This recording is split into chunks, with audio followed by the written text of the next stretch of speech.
What the hell are we on? Episode 102? Yes, 102. We are live, and I got signal.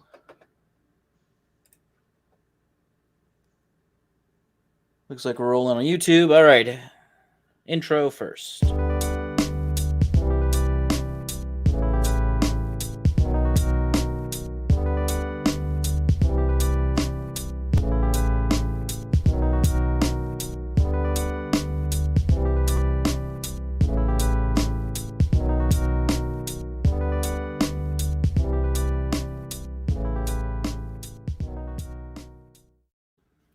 Hello, everyone. Welcome to episode 102 of the Migtown podcast. Oh, God. 102 times, and I still don't know what to say at the start of each of these shows. Anyways, as usual, I'm producer Tim. Joining me is Mayor of Migtown, Drexel. Say hi. Hello, everybody. And I guess happy Thanksgiving, soon to be Thanksgiving by the time they hear this. Yeah, shit. That fast. 2022 is almost over. Marv, are you doing anything for Thanksgiving? Marv is our special guest today. I'm having chicken pot pie. I mean, that sounds special to me. Yep. Oh, shit. Marv, what do you think about just that, right? When it comes to Thanksgiving, holidays, all the family stuff. What do you think about that in general? Like, are you annoyed by it? Are you kind of like relieved when people like don't ask you? Last year, everybody asked me, but this year I haven't heard anything about going to anybody's house. So I'm kind of relieved. I bet I you don't have are. to deal with it. You ever notice that you ever get it's almost like you're not like mentally drained. It's almost like you're emotionally drained because like you see, you show up to your relative's house, right? Your cousin, your uncle, whoever, right? And you're over there, and like rather than people just being like very like laid back, like, hey Marv, go ahead, good to see you, help yourself, right? It's always, hey Marv, how you doing? What have you been up to? Oh, what's it like? They want to like make small talk, and you're like, I really just want to come here, eat, say hello to everybody, and fucking leave, right? Yep. That's it. But there's Yeah. always the banter talk. It's like I Yeah, just want to leave. I haven't talked to you all year. Why do you want to talk to me now? Yeah, well, I say that because as you know, when it comes to the holidays, people always they obsess over the word family, right? They're always about family, family thing. But how often do people really spend time with their family? Literally, 2 to 3 times a year, right? Max. Yeah. And when they do see them, they're usually tired of them after like 20 minutes. Like, yeah, okay, I'm already kind of done. I'm just going to stay longer to save face, right? That's why someone stays at Thanksgiving for like 4 hours instead of like 30 minutes. Because they're like, I just want to like, look good and not try to be the first one to leave. Right. So I've never had a problem with that. I'm just like, okay, bye. Well, they call it the Irish. Is it the Irish goodbye? I think that's what they call it. Irish exit. You just kind of like exit stage left. Like fuck it. I mean, my family's actually pretty cool. It's just that like I just know how the holidays are. They're very exhausting. Shout out to all the fam. But I mean, we're gonna go on a drug trip today. We're gonna go on a psychedelic fucking journey. So Marv, as you know, I had talked to you earlier in the Discord. We were talking about, the real largest cartel in the world, of course, is not, El Chapo or Pablo Escobar and these guys who are smuggling dope. That was never the real thing. They're small time. Small time. They don't have the government pushing their pills and all that nonsense. Yeah, but I mean, here we are. We're here to talk drugs, and we'll start with Big Pharma, right? And so Big Pharma pushed a drug culture onto all of us right here in the West. What is your take on that? Well, I mean, they keep coming up with these drugs that are supposed to cure you, but when they go out of business, if they did that? Oh, that's right. It's a scam. Yeah, they can't go out of business. Now, they literally make pills, and then they come up with other pills so you don't get the side effects from the first pill. And it's just like a never-ending cycle. What do you think about the fact that when it comes to these pills, when it comes to, you need this, right, Marv? You come in with a problem. You come in with problem A, right? And they just say, oh, we got pill X for you, right? They don't really diagnose you. They don't really spend time saying, "Hey, are there other alternatives?" It's just, "Oh yeah, do you feel a little down today? We got this. You have a little ouchie? We got this, right?" Yep. That's it. Like that's how hard it is to get Vicodin or to get Adderall, to get a lot of these drugs. And what's important to note is when it comes to producing your own shit, right? If a person says, "Hey man, I got chronic pain, so I want to go ahead and grow my own weed or whatever," that's a problem. You see what I'm saying? Huge problem. Yeah. They don't want you growing Yeah. your own fucking weed. They want you to come Well, to them. they can't patent it, so they don't want you to do it. Yep. You see this in pro sports. You ever notice that? Like a guy can get busted in pro sports for smoking weed for chronic pain, and he can get popped for that. And he can, whether it be he loses endorsements or that's a violation of his contract, he can get suspended. Yet if he ingests the team sponsored dope of whatever they gave him, that's totally legal, right? Yeah, because it's synthetic dope. So. Oh, I got another The guest doctor here prescribes waiting it. for. Oh yeah, Cass, he'll come in when we get to the White Okay. Ranger, the White Ranger talk. All right, hang on, Castile. So now, Marv, I got to ask you this. We'll get started into all the drug talk with how, when, and why did they put you on drugs? Well, I was in the Air Force. I was really stressed out, working all the time, and I just kind of flipped my lid one day, and the next thing I know, I'm in anger management and fucking on antidepressants. Well, it just took one time, like literally, like Yep. one bad episode, like you were mad. Yep, and next thing I know, I'm in fucking counseling and mandatory counseling and fucking pump full of SNRIs. Well, how does that go? So okay, so you fly off the handle or you get mad at something, and then what? Like, walk us through the process. How does that go? I just having a bad day, and then just stressed to no end, and you just kind of make some off-color remarks, which I do a lot of, and then the next thing you know, the first sergeant's at your barracks door, like, "Oh, we need to go see the doctor." It's like, what? It's just having a bad day. "Oh no, you need to go see the doctor." Okay, you don't have a choice. So does the soldier have like literally no say? Like when he's like, "No, really, I was just having a bad day. I just made a comment. I'm good." Or how Yeah, does pretty that go? much. You go and you go to mental health and you have to talk to a psychiatrist, and next thing you know, they're like, "Okay, go get your prescription." How does that go? I mean, you're sitting down with this shrink that you've never met. Right. How does that kind of unfold? They just start asking you questions like, you said you were suicidal?" It's like, "No, I made a crack about it. I wasn't serious about it." "Well, you still said it, so Was this Next a thing man you or a know- woman? Like, who was this? What kind of Oh, fucking... it's a woman.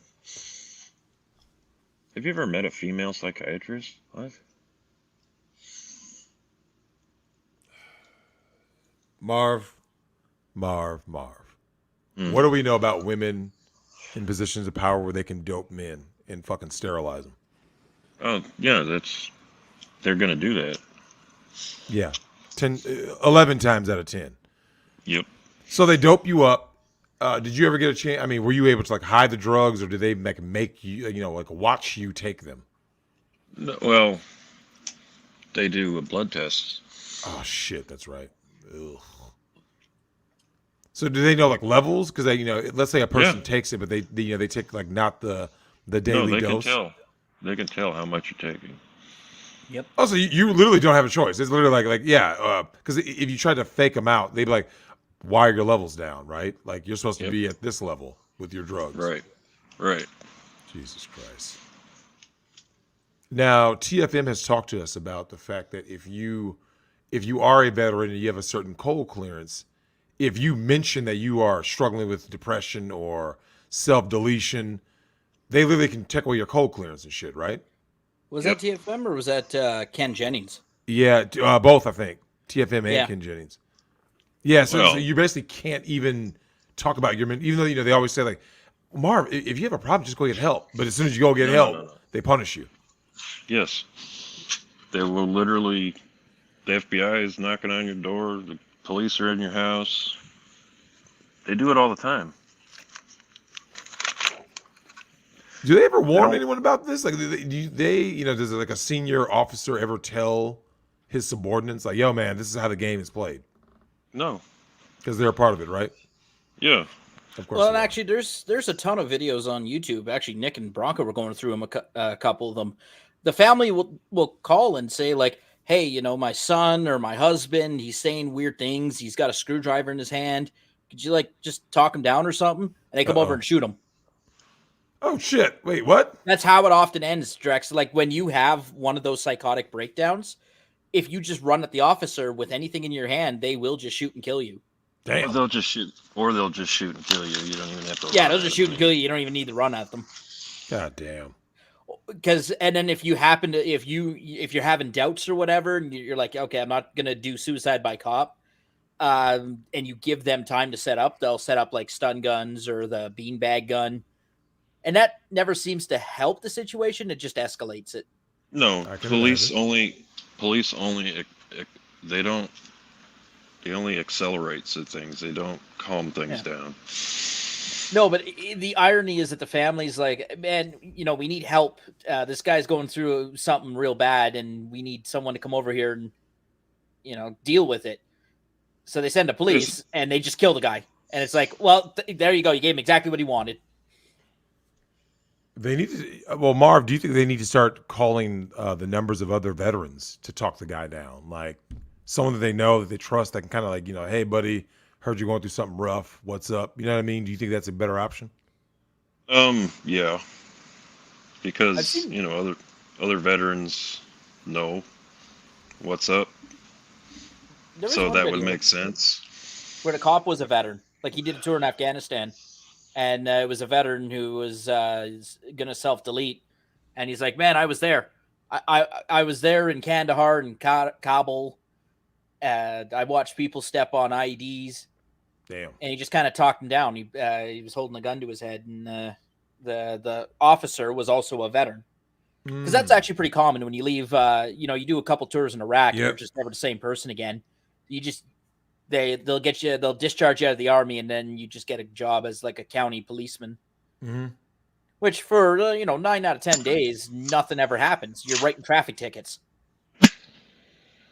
Yeah, the one in every blue moon, and that's the thing about like the whole purpose of this episode is dealing with drugs, mental illness, things of that nature. Is that there's a lot of things that what they don't talk about is, Marv, you and I both know that like a lot of times, kind of what you said earlier, they make a mountain out of a molehill, right? Like there's that small little anthill, and they just decide, let's make a mountain out of this because we're gonna overreact. And They always one of overreact. they always overreact, right? Like, and so one of the biggest overreactions that we've seen, how drug culture can affect society at large. One of the first real tenets of modern cancel culture was prohibition, right? Yep. So you have a bunch of fucking Karens who say, "Oh my God, my man is over there drinking with his buddies. Maybe he gets violent, he gets a little rough. The beer is the problem. It's the booze." So let me get this straight. You're going to cancel alcohol. Hey, Marv, when it comes to, we'll get to the talk about like addiction, things of that nature. There's levels to this, right? Like, but if a guy just like, he likes his beer, right? He likes his beer, he likes his shot of whiskey, whatever it may be, right? And he's used to that every single day. He's like, hey, that's how I calm down after a hard day's work.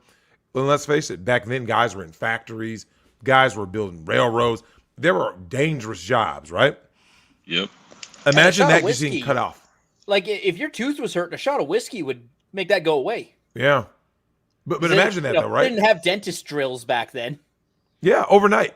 Overnight it's gone. Someone just says, yeah, Marv, yeah, that was yesterday. Today that's gone. How do you think people would react if, like I said, they have a let's say a chemical dependency of some form, and now all of a sudden, Thanos snap, booze is gone. What do you think about that? They get violent. Or They'll desperate. do desperate and just start drinking whatever they can get their hands on. Bootleg moonshine. Well, and thus begins the rise of organized crime in America, right? Because, so Marv, would you agree that like prohibition also illustrates another issue, which is simple? The demand never goes away, right? No, Because you it take away makes the supply tomorrow, but the demand didn't go away, right? Like if I'm a man who cannot go to a corner liquor store and just go buy beer or drinks or whatever it is I consume, if I can't do that, the desire to get it remains. So whether I have to go an hour away or, like you said, Tim, get desperate, right? You start going to some back alley to talk to this guy, to talk to this guy, to talk to this guy. Oh yeah, I know To a get guy. some cut up product. Yeah. Start to get some cut up product or some moonshine. Like you could fucking go blind drinking. But at the end of the day, it's because the desire never left. well, in the demand, it's illegal now, so everybody wants to do it. So the Yep. demand goes up. Prohibition does not work. Yeah. Terrible idea. No, Marv's right. The quickest way to get me to do something is to tell me I can't do it. Yeah. Exactly. That's just human nature, Drex. Oh, absolutely. So if someone tells you you can't have this, Marv, no, this is off limits forever, you're not gonna be like, oh, that's cool. Most people go, why is it off limits? Yeah. I want what's off limits. The only Now, exception is weed. Like when they legalized weed in Canada, the people who smoked it before smoked it. The people who didn't smoke it still don't smoke it. Mhm. Nothing changed. that doesn't shock me. Well, weed is also a whole nother can of worms. But Yeah. Marv, I want to ask you this though. This issue with you and I talked about when it comes to like the children, right? In particular, the boys. This Yes. overdiagnosis. What is your take on that of overdiagnosing boys and putting them on Adderall and all these other drugs? It's the drug company came up with a drug, so they need to sell that drug. So they go to doctors, and the doctors say, "Okay, you pay me this much behind closed doors, I'll push your drug." And then you have these parents who don't want to raise their fucking kids. Oh my, there's something wrong with my kid. There's something wrong with my kid. It's like, no, you just have a little boy. So you have the perfect storm of mom gets a virtue signal. Oh, my son has ADHD or whatever the hell the latest thing is, and they're all jacked up on drugs. So everybody wins. Do you know who's an undercover drug dealer in this whole scam that no one wants to talk about? The government. Teachers. Close. It's the teacher. The teacher is the real drug dealer. If you really think about it. So watch this, Marv. Let's say you don't have the best parents, right? It happens. Yeah. Let's say you don't have the best government. It happens. The best doctors. It happens. But what happens when you get to school and rather than punishing you for just being a boy, they say, hey, we need things that are more engaging for these boys who they're hyper because they're fucking boys, not because there's something wrong with them. They're not defective. They treat boys as defective girls. So Yes. if you think about it, Marv, the real culprit of all of this drug culture, in particular with minors, with minor boys, it's the teacher. Because do you know who makes the recommendation to the parent / doctor, right? The school administrator. It's the teacher, right? Little Johnny is so hyper in class. We need to talk. Parent-teacher conference, right? And then, like you said, Marv, because the most parents don't care, they go like this. Well, what do you want us to do? Well, he clearly has attention deficit hyperactive disorder, right? And then what do they do Yep. next? Drugs. Write the prescription. Dope. There it is, right? They send him off to go get doped up. Now, Marv, we got to talk about the next part of this this whole fiasco of this scam, which is once these kids, especially these boys, do get doped up and they're now sent back to class, what happens next? So you have a zombified boy. How long is he zombified? What's going through his mind? Literally nothing. Literally nothing. Marv, have you taken Ritalin, Adderall, anything like that before? No, but No. I'm in the process of withdrawal from SNRIs. Which I don't know a ton about. Ken would know a lot more about that than I do. Well, it's an evil drug. It is that and SSRIs, which Drex right now there's some evidence that SSRIs they're used to treat depression, right? They're what is it? Sustained serotonin release inhibitor. Is that right? Selective Selective. serotonin Sorry, that's reuptake inhibitor. yeah. Okay. Um, there's evidence that if you give that to any guy under the age of 28, it's just going to make him self delete. Mm-hmm. Now, Drex SNRIs are even worse SSRIs. Yeah, but SNRIs, because an SSRI only affects one hormone in your brain, one chemical. An SNRI affects two chemicals in your brain. So it's even worse. Okay. I don't know the research on that one. I did see the study that the CDC put out that said stop giving young boys SSRIs. SNRIs are even worse.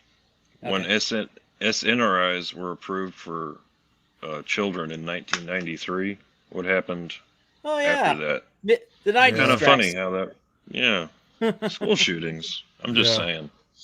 Now, right? Marv, No, that was it. It was the half of them are all on SSRIs. That it was that, not the suicide. It was the mass shooting, which is suicide ideation plus more. It's a scary thought when you really think about how fucking scary that is. That you're putting these kids on these high-powered drugs, right? And now, Marv, here's where it gets a little sinister. You and I both know that they know the effects of these drugs. This is all planned. Oh yeah, they know exactly what it's going to do. Now, there's another drug that's really hitting the young men too, and that the Florida CDC finally admitted, and that was the Charlie prevention injection. Of course. Which they're finally admitting the risk for myocarditis in young men is higher than the risk of dying of COVID. Of course it is. Well, if you're a young, healthy man, you don't have to worry about the other thing. But they were, they're pushing these on people, and they're like, oh, shoot, like these young 19-year-old boys are all dropping dead of heart attacks. What's going on? That might finally get us Susaned. Yeah, trust me. These people know, man. And Marv, let me ask you this. What do you think is going to be what do you think all of this is going to mean for society as a whole, right?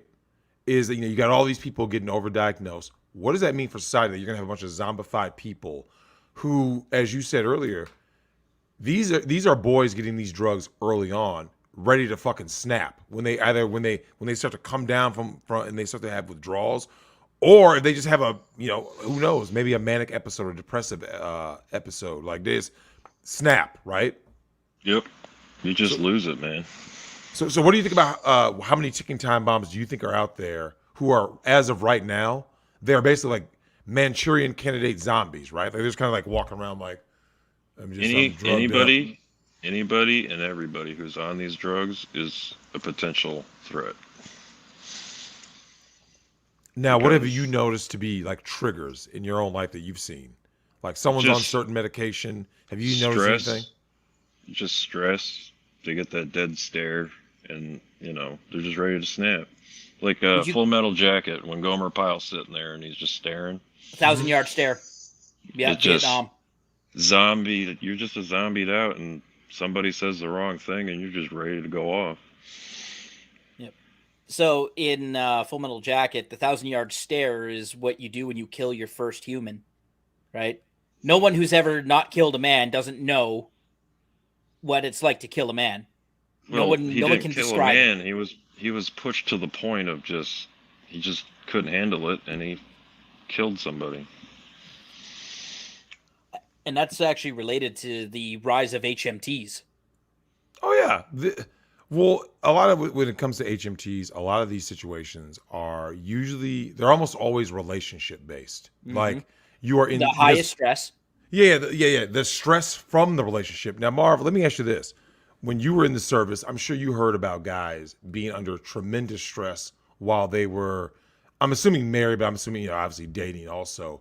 What do you think? Yeah. What did you hear about guys who were on these high-powered medications and they were saying, hey, Marv, I'm really struggling? Or did you just hear horror stories like, yeah, man, you remember Private such and such? Yeah, he snapped. No, we had a guy hang himself. Oh, shit. Did anyone eat a grenade? I was in the Air Force. Huh. We didn't have He lucked grenades. out. Now, what was the reason? What was the reason why the guy hung himself? Was it just just general like life stress? Did he leave His a note? wife left him. Relationship. Yep. It seems to be a very common trigger point. Mm-hmm. I don't know if it's the most. I don't know the stats, but it's a pretty common trigger point. Drex, we watched the one HMT where the woman was going to expose him for blowing dudes in the alleyway. Yeah, that. And he went full savage. But now, to be fair, that's the worst day of your life right there. Now, to be fair, he kind of put that on himself because what are you doing? Because he's blowing dudes in the alley. Yeah. What are you doing being married to a woman while blowing dudes in dark alleys? That's kind of on you. Now, what Marv was referring to. Now, Marv, you and I both know a lot of women are out there. I think you guys have a term for them that are out here. I think we call them tag chasers. The ones out here the tag chasers, right? And they look for any services: Air Force, Army, Navy, Marines. Hell, they'll even settle for the fucking National Guard, Coast Guard, Army Reserve, right? Yep. And they'll see a guy in fatigues or in his suit, and they decide, oh, that's the one. A lot of these terrible heifers have horrible intentions for you. Now, Marv, this is my question to you. When these guys enter these relationships, they've already been warned by a senior command and also by their fellow brethren in the service. Like, yo, man, watch out for X, Y, and Z, right? Watch out for these fast women that you met at a damn strip club or, wherever, right? These barracks bunnies, right? Yep. Chicks right next to the damn base. You smash one night, and all of a sudden now these are the same dudes who, Marv, I love her. I love her, Marv. You idiot. Now, Marv, talk about love as a drug. Because we talk about drugs in terms of you pop a pill or you inject something in your arm. What do you think about love as a drug? Love is just hormones, which it's just a hormonal reaction, which mental drugs, like antidepressants, shit like that affects the same thing. So, I mean, do you really love her or are you just high on hormones? Mm-hmm. Now, in your experience, what did you find with a lot of these guys who were out here? First time away from home, the first girl that had sex with them, they want to marry him. Yeah, Are there that many fucking virgins in the military? God damn. Drex, we're gonna have to nickname that the Macron syndrome. Yeah, like Jesus. Wait, is that what happened to France's? Yeah, like he married his school teacher because it's like the only woman that ever gave him approval. Like after he was grown up, of course. But yeah, she's quite a bit older than him. Wait a minute, hold on. I thought that was his nanny or some shit. No, I think it was. I think it was a school teacher.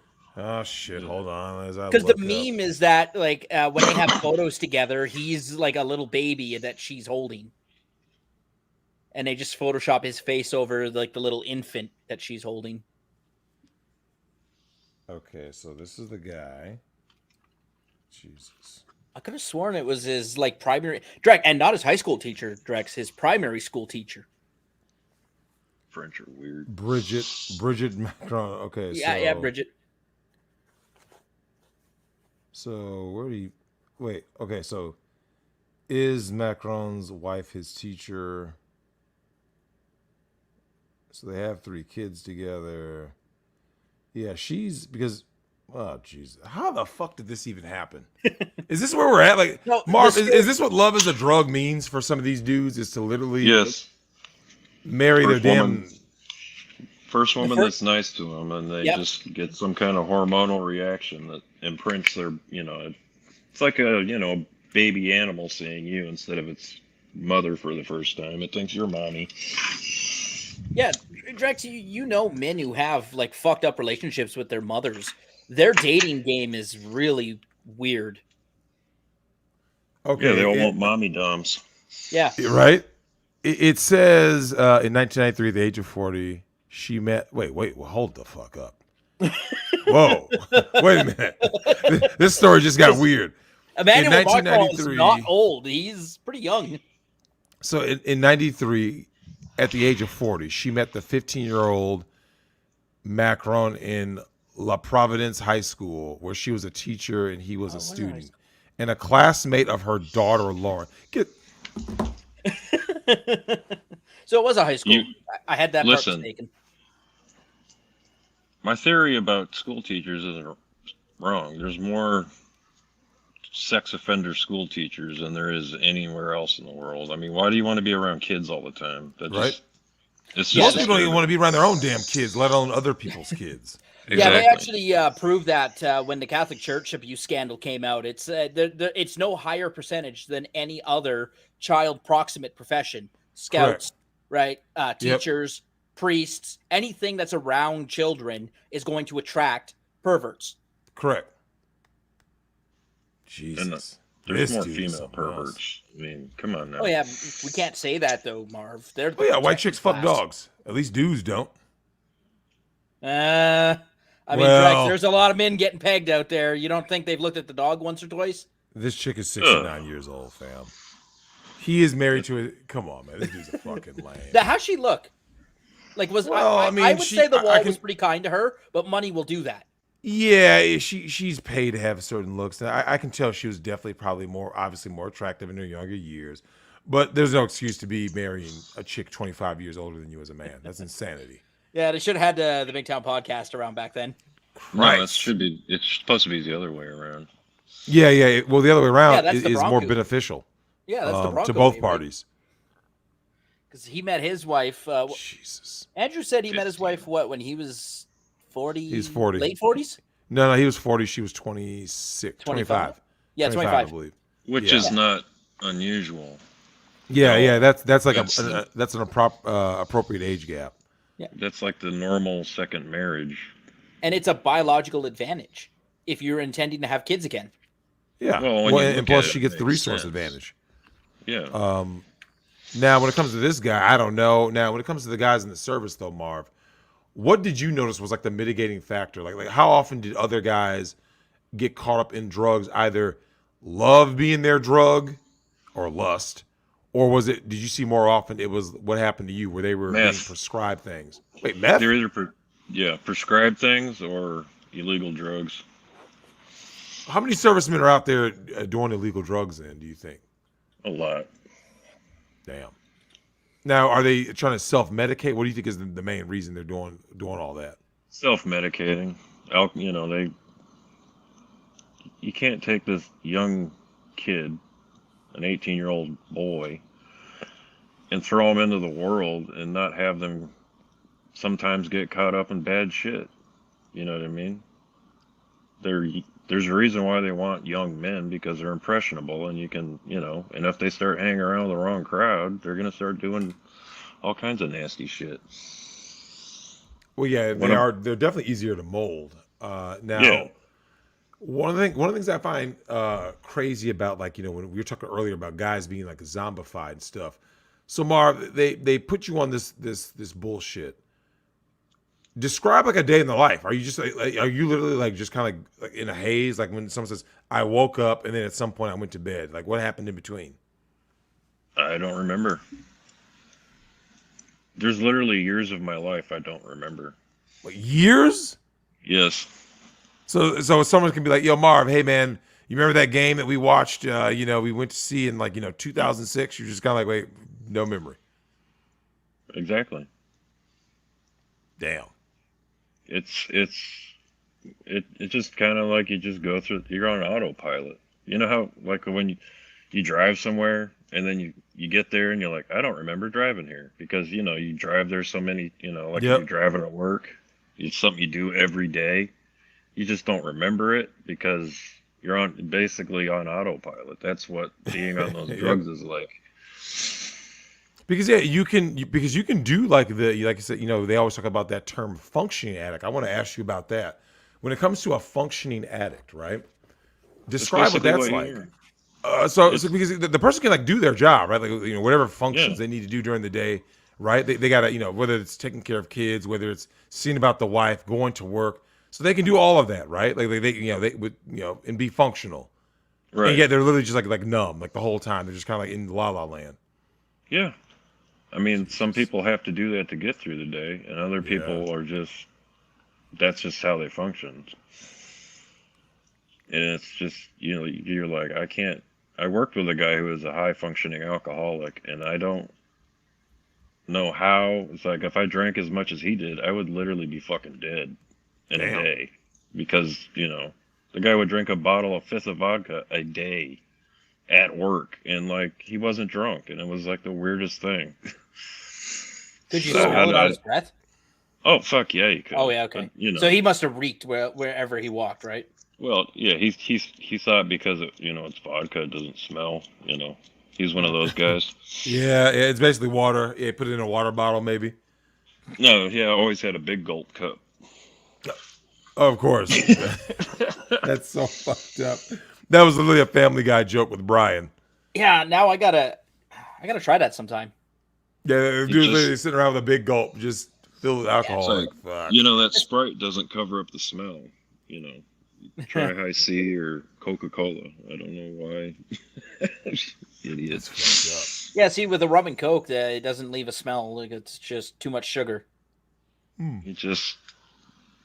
But like, he never made any mistakes. It was the weirdest thing. He never made mistakes. He just had to have alcohol to function, because he's an alcoholic.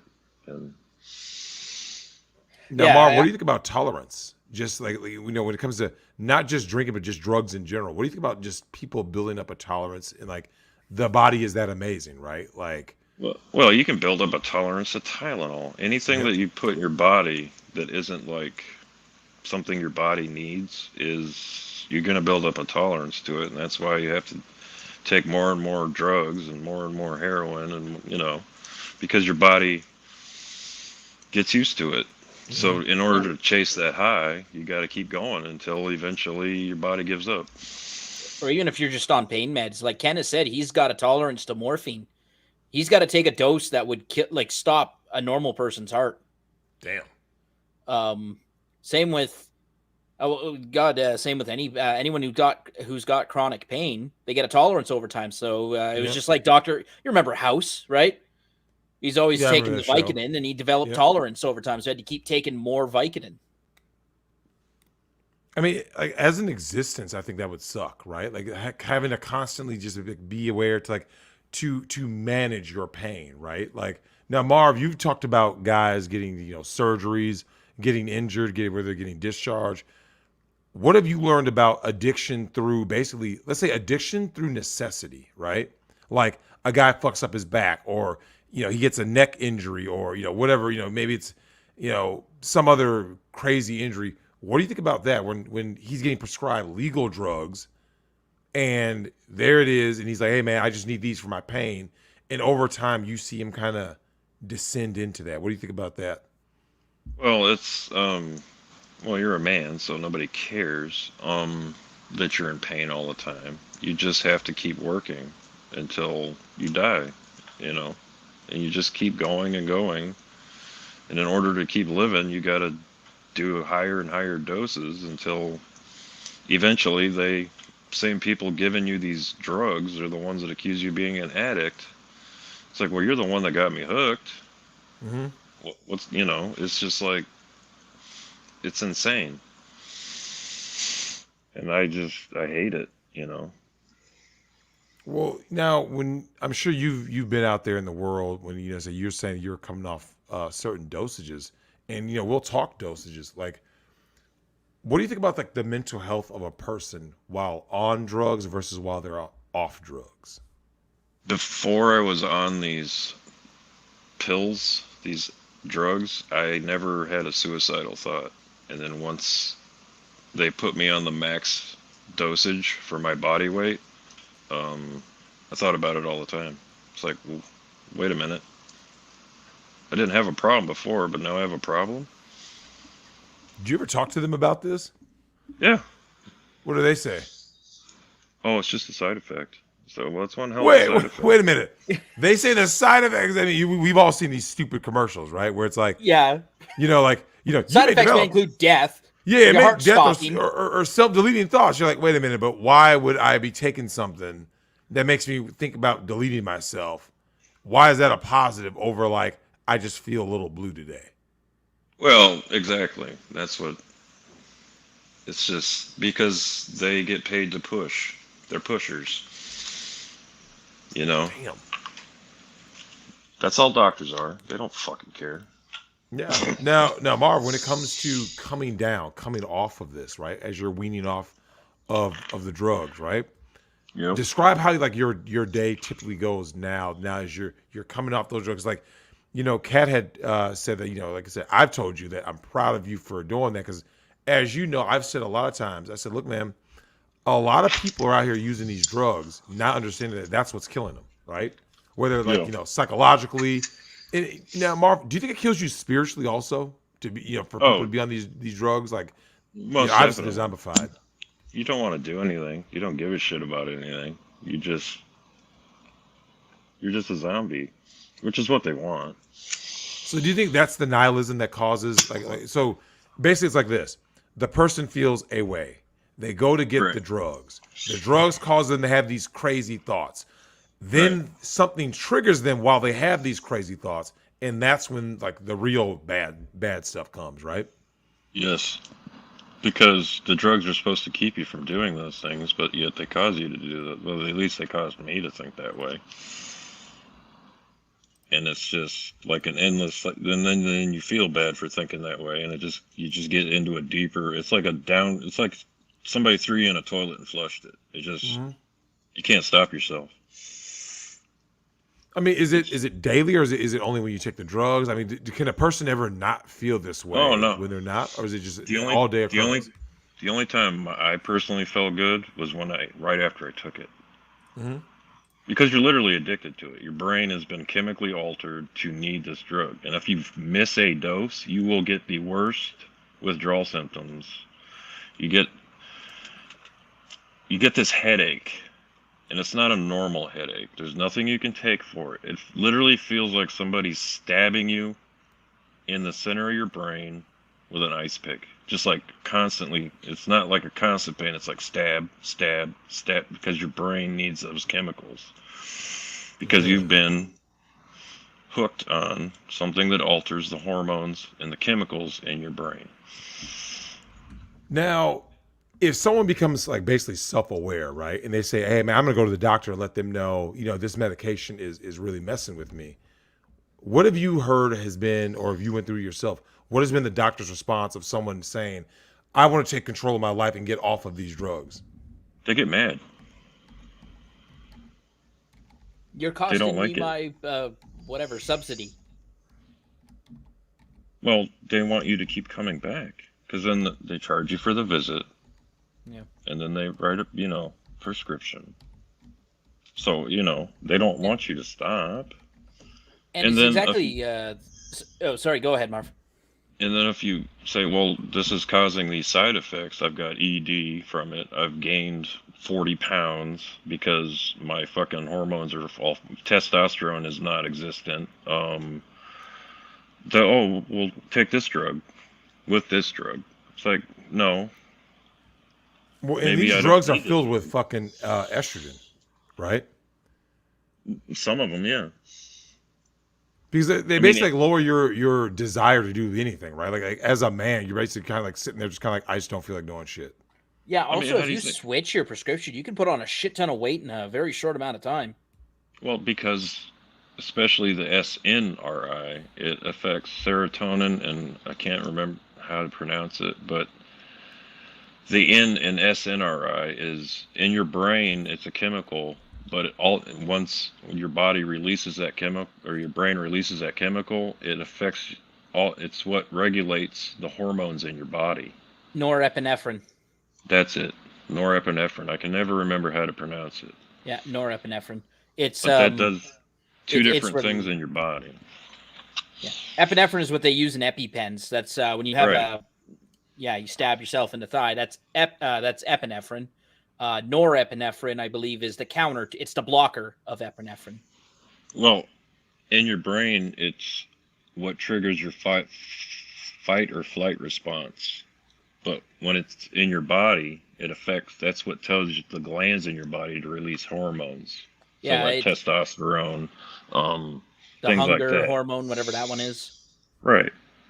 So it's not just the serotonin, it's fucking with your whole metabolism. You're like,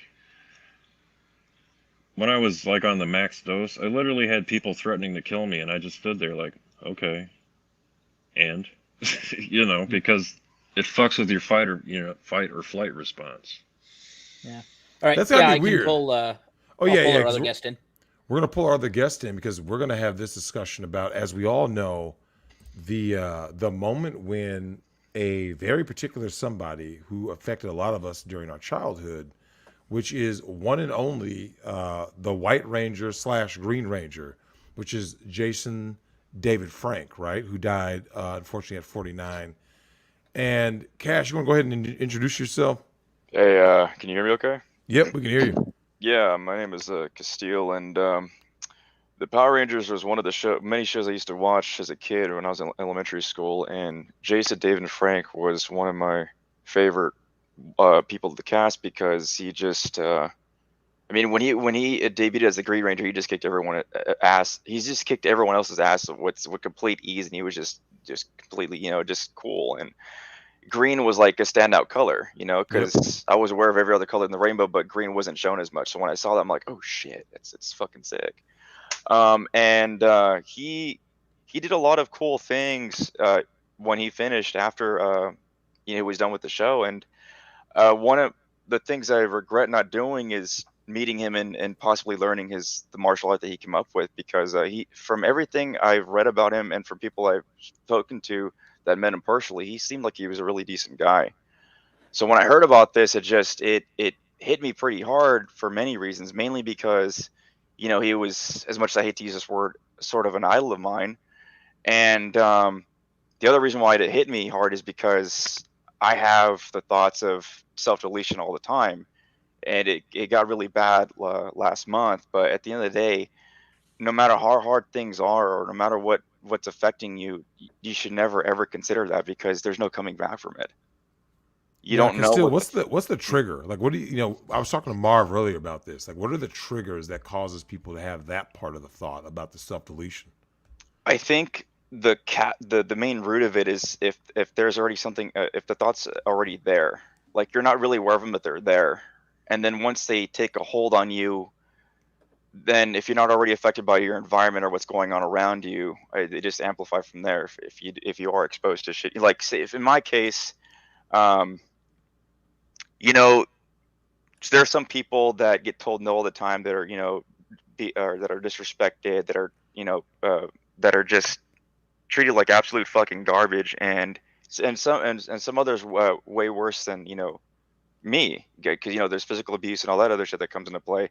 And then when it comes to the medication, that makes it even worse, because there's not been one person I've known personally that ever got better by taking medication. They got worse. And there was a study that I had that I can't find anymore, from, I believe it was the United Kingdom, that they had some guys around my age range and younger on medication, and another group that wasn't on it. The ones that were on it either attempted suicide or did kill themselves, and the ones that weren't on it, I mean, they were still messed up, but they were still around. And some got better, but they just didn't go. I don't remember exactly how they got better, but that was scrubbed off the internet as far as I know. I can't find it again. Of course, it was. Well, It doesn't fit the narrative. it's actually similar to because they say some kids have trans thoughts, and then most of them just outgrow them. Mm-hmm. Well, that, and Well, like, as far as the pharmaceuticals concerned, I can chime in on that too. I used to be a pharmacy tech for a short period of time, and I thought it was what I really wanted to do, but it wasn't. And what helped me realize that was the last guy I was working for, this pharmacist. He's a really cool guy. He told me that to be absolutely certain it's what I wanted in that moment and for the future, because he didn't want me to end up like him. He's I don't know what he's doing now, but he really regretted pursuing that, because he didn't feel like he was helping people. And I came to that epiphany myself in the short time that I was one. All I was just a legal drug dealer, Yeah, and that's what I Marv didn't. said. Do you Yeah. think? Do you ever get the sense that, like, it's almost like and I'm sure there are certain drug dealers who may experience this also, like street dealers, which is Do you think it's a crisis of conscience? I think yes, but I also think that it's like what you guys said earlier about the whole prohibiting things. It doesn't make things better, it makes things worse. You can't just fucking restrict access to certain things, good or bad, and expect things to get better. And in the case of pharmaceuticals, I am completely against them. Period. I mean, some of them do help, like antibiotics and whatnot. But at the end of the day, they do have side effects that do affect us negatively, and it affects our overall health. The one aspect of medication that I think should be looked into more and pushed out more, which I'm sure people are trying, but the pharmaceutical companies don't like it, is holistic medication. Mm-hmm. I remember hearing a story about this couple years ago that they were really well known, and they had like they helped their community out by providing them nothing but holistic, alternatives for pharmaceuticals. And long story short, they died, but it was made to look like a murder suicide. There was Damn. no conflict between the couple at all, that from anyone that knew them personally. It was pretty fucked up. It's beyond fucked. Now, Marv, I want to ask you this question. You were a married man. Yeah. You know what it's like to be a man, and I want to talk to you about being on these high-powered drugs while in a relationship as it relates to our man JDF, because I guess from what I read, he lost his I believe it was his daughter, right? Not a few months back, he lost his daughter, and then going through a divorce. You hear this, especially with white males in particular. I think they have the highest rate of self-deletion when it's I believe it's like middle age post-divorce is they have the highest ratio, right? Now, Marv, describe what it's like to be on these high-powered drugs, to have these thoughts, and then not only that, though, it's like, from what I heard, he was basically going through like a Me Too case with his estranged wife, right? Like she was basically making these claims about him, right? Grim posted in our Discord the actual story. Oh yeah, if you want to post that, I can pull it up. So he's actually been divorced. This was his twice, second divorce. second marriage. And which one is Tammy? Is that the first or second? Shit, I know he was married twice. I just don't remember. I don't want to be insensitive, but if you marry a woman named Tammy, you know that ain't gonna end well, right? You remember that was in the movie Ted when they went down all like the bad names for women? Tammy. And Tammy's one of them. Yes. Okay. Hey Grim, can you send me a link?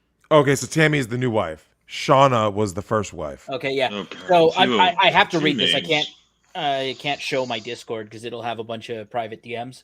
But law enforcement sources tell it's TMZ. The source is coming in from TMZ. But anyways, JDF was at a Texas hotel with his estranged wife Tammy when he died. The exes had separate rooms, but reportedly got into an argument in Tammy's room. The hotel staff was called, and the situation was de-escalated. The sources added that later in the evening or in the early morning hours, Jason and Tammy got into another argument, and Jason locked Tammy out of his room. She then called the police, who broke into his room and found him hanging. Now, being that she's the last one that saw him alive, what's your take on that, Marv? She fucking just kept going after him and pick until he said, you know what, fuck this, I'm done. What do you think the last words he heard as he's, putting it over his head, right? And she's at the door like, you can't just walk away from this argument. I think like you walk away from everything. Because I saw a video. Did you see that video, Marv, that he posted 25 minutes beforehand, right? Did you see that video? No, I didn't see it. See, that's the thing is, when you have thoughts, like that, you don't want. I'm trying right until I'm completely off these drugs. I'm avoiding anything related to suicide stuff, because when I was on the max dose, if somebody's like when Robin Williams killed himself, I was like, oh, that's not a bad idea.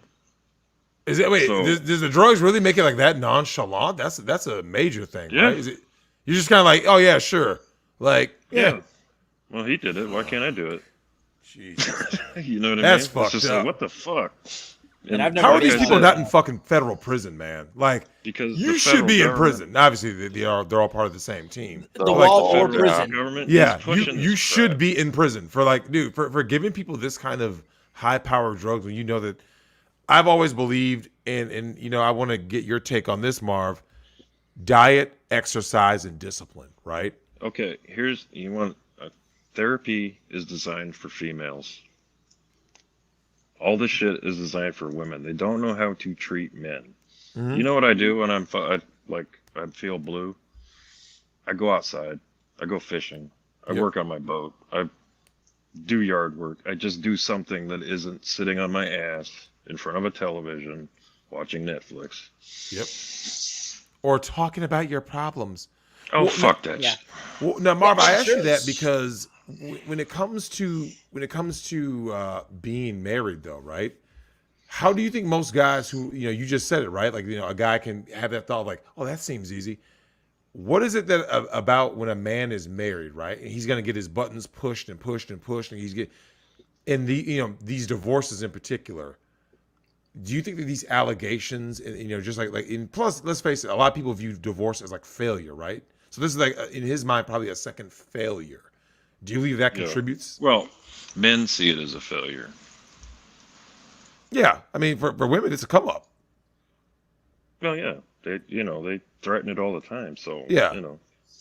I think Yeah, it's yeah. Have you ever heard of a basically dude threaten divorce ever? Like a guy, like, if you don't say a line, I'm gonna divorce you. It's like, but it doesn't benefit you, bro. Like, I've heard beta dudes. yeah. It's like, I'm gonna leave. all right, Like, fine. yeah. There's not really much you can do. Now, you mentioned earlier, and Castile, I want your take on this one.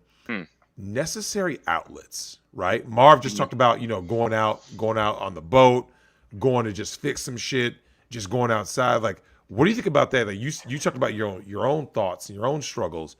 What do you think about that part, about having those hobbies, those things that are just outlets? You need to have, for me personally, I think people need to have something that's like that. How do you say that involves, for lack of better phrasing, the outdoors, or something that's physical, something that's Yeah. like that stimulates you. Because if you're inside being exposed to anything like electronic, like computers, your phone, TV, it's not going to help you. It's going to make you worse, especially if you're watching the mainstream media, which I won't go into. But like just anything that makes you feel like physical, like your hands, your feet, your legs. Like when I started working out again recently, I mean, it doesn't help me like as much as I like it to, but it does help me. It distracts me from these thoughts that try to take a hold of me every fucking day, right? And there are some days harder than others that they're hard to combat. But at the end of the day, as long as I'm occupying myself in some way, that I'm interacting with either a person or an animal or whatever, something that just stimulates me in a good way, and it makes me feel good, and makes me think that life is worth fucking living, and it's just worth, period. You know, people need to have something that's constant, and it's just some more than others, because I remember talking to some people in the past that they were way worse than me, way worse, and I don't know what became of a lot of them, but I mean, there's only so much you can do to help them. At the end of the day, they have to help themselves too.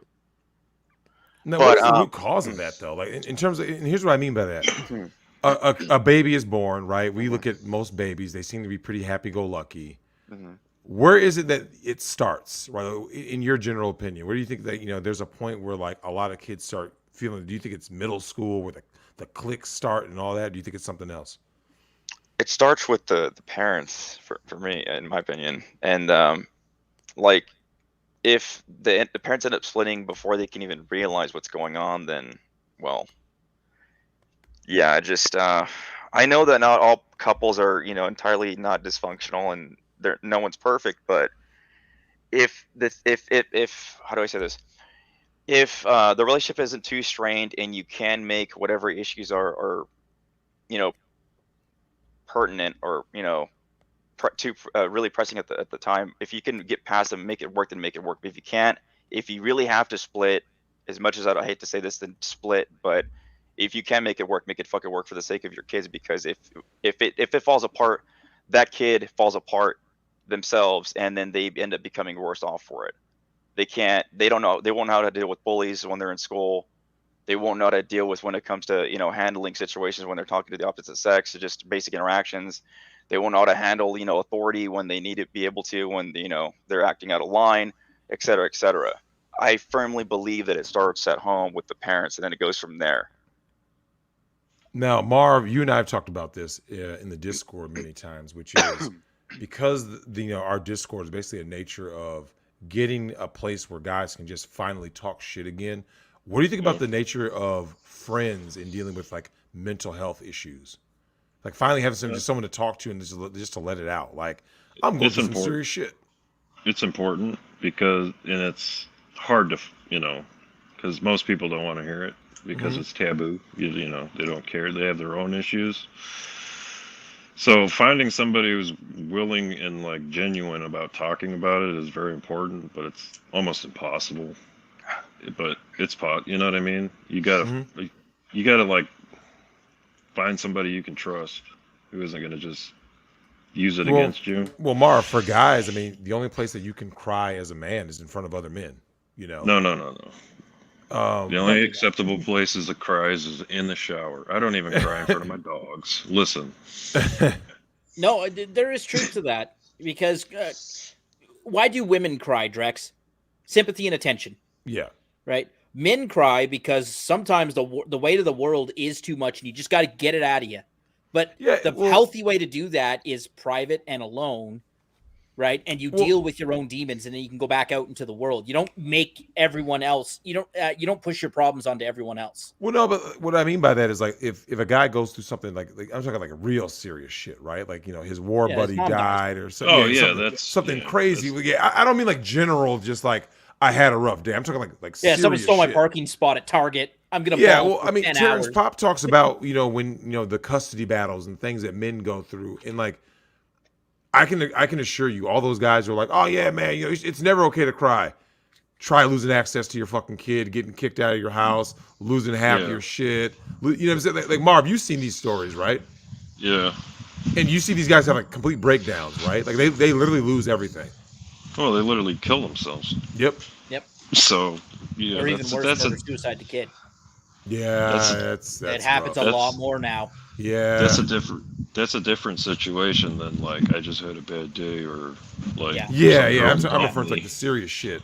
Oh, yeah, that's different. Yeah. Now, Drex, you had asked earlier about kind of what's causing us getting cramped inside and into cities. My alternate theory of that is that we were never meant to be inside. No. Women sit in a cave all day, right? We are out on the plains hunting. And it's I think we're going against our biological nature the more time we spend inside walls. So no wonder you feel better when you're in nature. And real nature too. Like Central Park in New York is not going to do it for you. Get out into the mountains. If I'm hauling ass across the lake at 60 miles an hour, I'm fucking happy as hell. Yep. When I'm climbing the Rocky Mountains, I've never been happier. If I'm sitting in the house, I'm like, this fucking sucks. Yeah, you cabin fever. You're cooped up. Men were not meant to be constrained by walls. Well, that's what the whole point that he makes an office space. Remember when Ron Livingston's character was talking about like men weren't made to just be sitting. I think he said people, but I think people, men doesn't matter. But like you're not meant to be sitting in a fucking cubicle. That's not healthy. That's or not a desk at school. Yeah, you're not. Yeah, a desk. Like I mean, people don't understand this, man. The lack of outreach, the lack of like social networks like to actually help. The idea of someone saying, all right, Castile, I'm going to sit you down in a fucking classroom for 6 hours a day.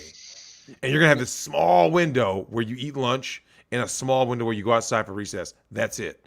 Then you're going to go home and I sit you in front of a TV. That's just, no. Yeah, then people sit in front of the TV. It's like no wonder these kids are just going haywire when the drugs start to malfunction. Well, that's another problem in itself, too, because back when I was a kid, the babysitter at the time was a TV, right? Or fucking video games. Now it's the smartphones and the tablets. And I'm seeing these young kids interacting with these things. I'm like, they shouldn't be interacting with that shit that early on at all, especially smartphones. I'm seeing, my cousin, although I spoke out against it several times, it's her kids, I understand. But when I found out that she gave her youngest, who she's 11 now, I believe, a smartphone, I'm like, she doesn't need a fucking smartphone.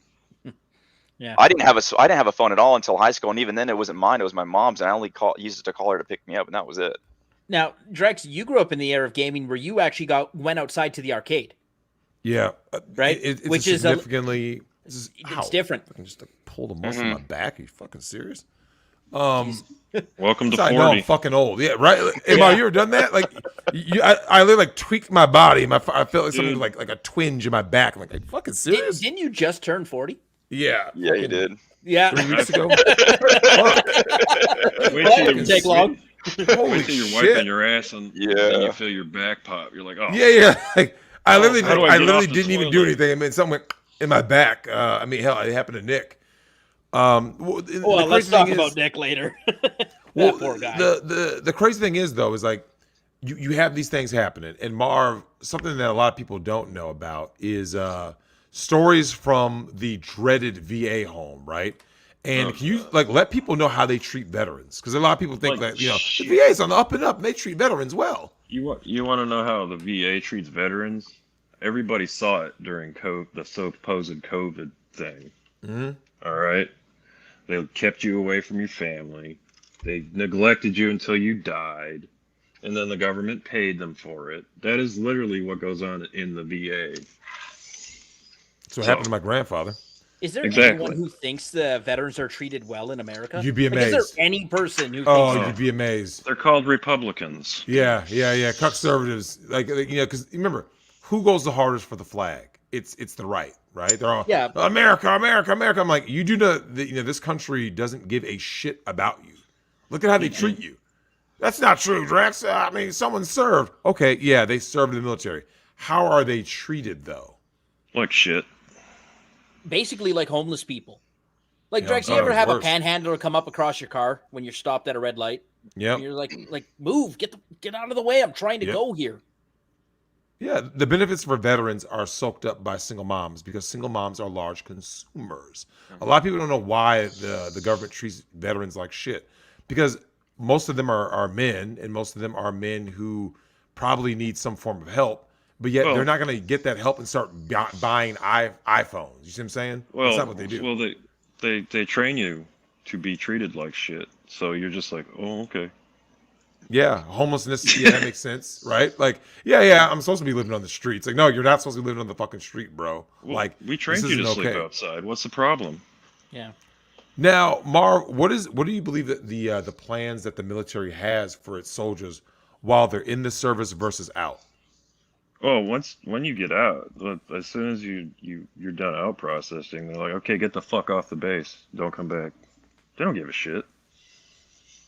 That's fucking crazy. Now, and we were talking earlier about what happened to the poor white/Green Ranger. And one of the wildest things, though, is that, Castile is talking about, when the thoughts come to mind. And obviously he was going through a really stressful time. But, like, Cass, when they put kids involved in this, right? Mm-hmm. What do you think needs to be done to prevent the collateral damage known as children, right? Because like if someone, whether it's mental illness, whether it's parents going through divorce, I've heard from multiple people who have gone through divorced parents. Depending on what age you are, it's like devastating. Like it really fucks up kids' minds. Well, yeah, especially if you see your mother and your father with different people that you don't recognize, or it's like multiple people throughout your life. There's not always that constant, same partner that they have, aside from the one that they had prior. Thinking back, there was not really many people I could find, and I was able to talk about this because, as you guys said earlier, when it comes to teachers and all that shit, a lot of them are just they're pieces of shit. They're not really there to help anyone. They're just there to like have easy access to kids and take advantage of them however way they can. I didn't have those experiences, thankfully, but I mean, it's I think it's even more harder now to even find anyone to even remotely confide in that could help you or to help guide you or teach you, since if you don't have your father or mother there. I think the only thing that one can do is just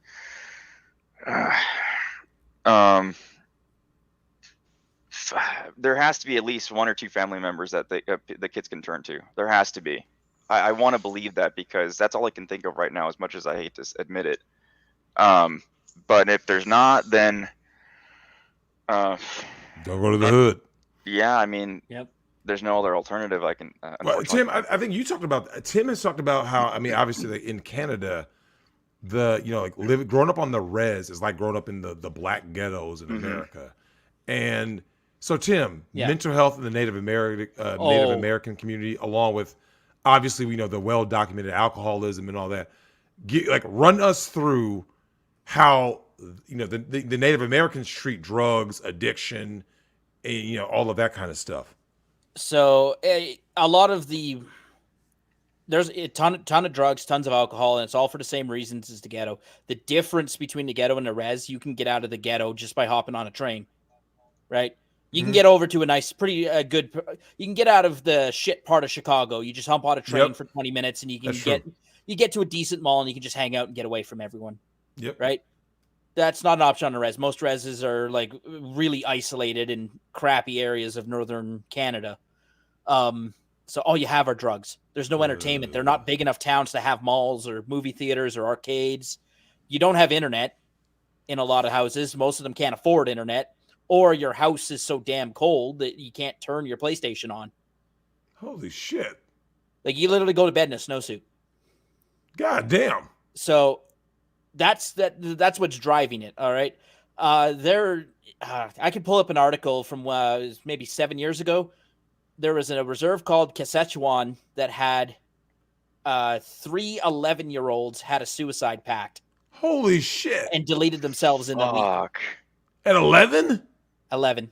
Christ. One was 12. Okay, well, shit, still, none were even made to 13. Like, so. Jesus Christ. I mean, I fuck. And we're talking a community of, I think it's just under 1,000 people. You lose 3 11-year-olds in 1 week. Yeah, it's wow. So that is a huge difference of the ghetto too, because statistically, African Americans don't have the same rates of mental illness that whites do. Mm-hmm. Native Americans have way higher than whites do. So do you think that the mental illness, is it truly mental illness, or just basically just the trauma of your upbringing? Like, you know what I'm saying? Like, well, they use the term intergenerational trauma because most of their parents, about half of their parents and almost all of their grandparents went to the residential schools where they were just had the shit kicked out of them by nuns. Mm-hmm. The government goal was to beat the Indian out of the child, to de-barbarian us. Like if you spoke your native language, you got slapped with a ruler. Mm-hmm. And so our grandparents grew up in that era.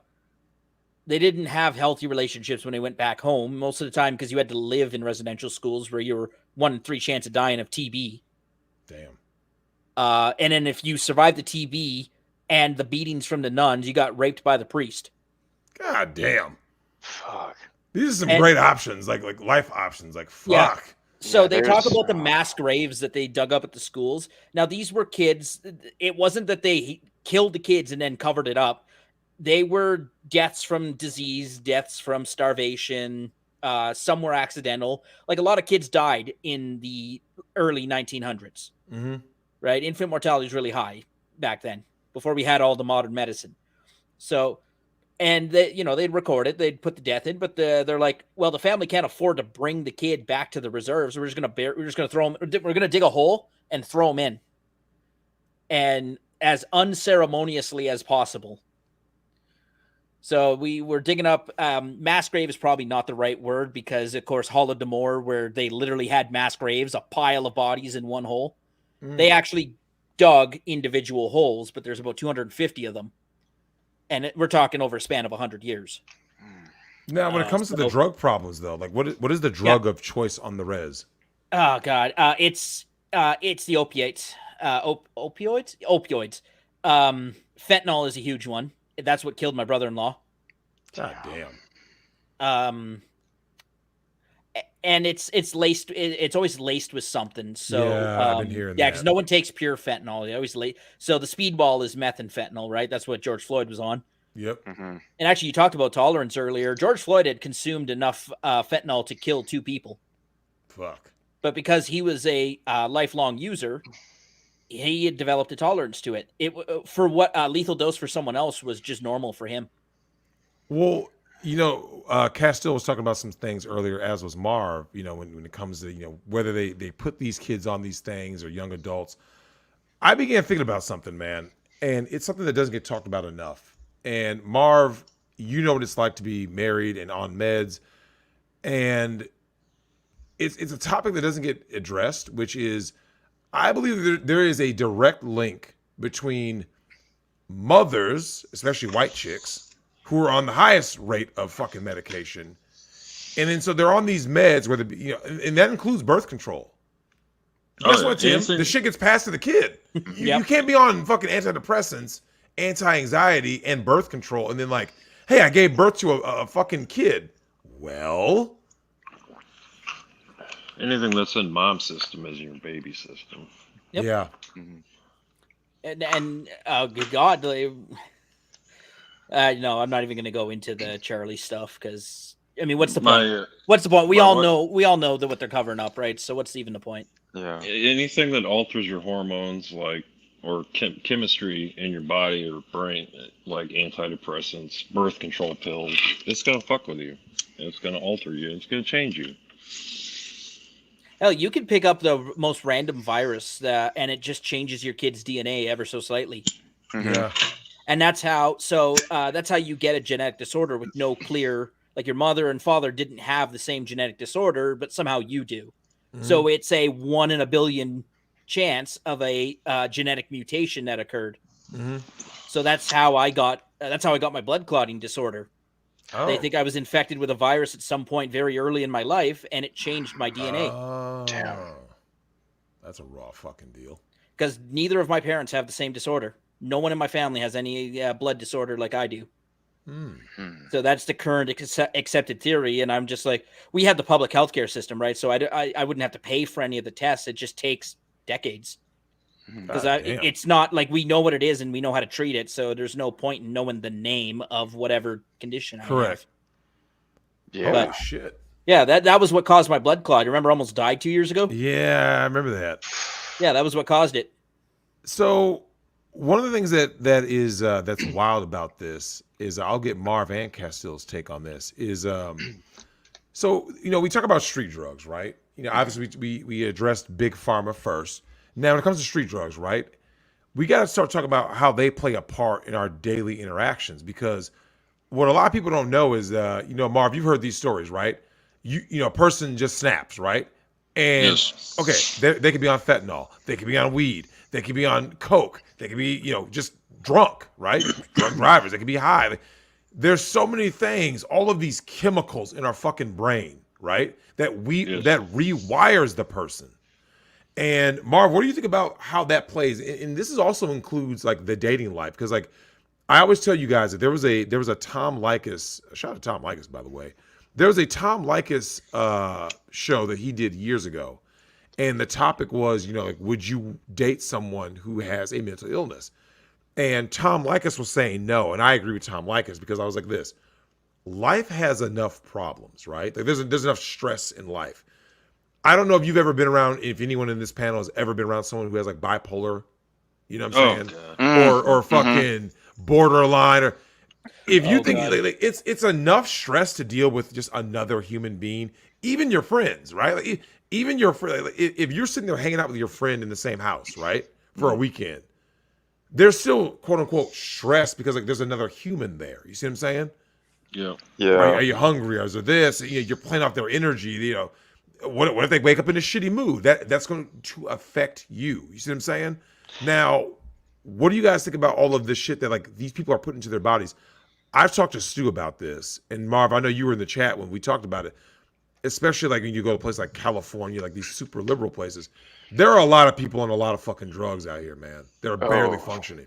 Yeah. Yes. A lot of weed heads. Like, look, I don't know if you guys know, if you go to the Pacific Northwest, Tim, you would know, going in, being in Kennesaw, there are places you can go right now. Damn near everybody is high, right? Everyone smokes weed. Everyone drinks. Yep. Everyone pops pills. You're like, and that's what I was gonna say. Vancouver. It's like, is there anyone here that's fucking sober?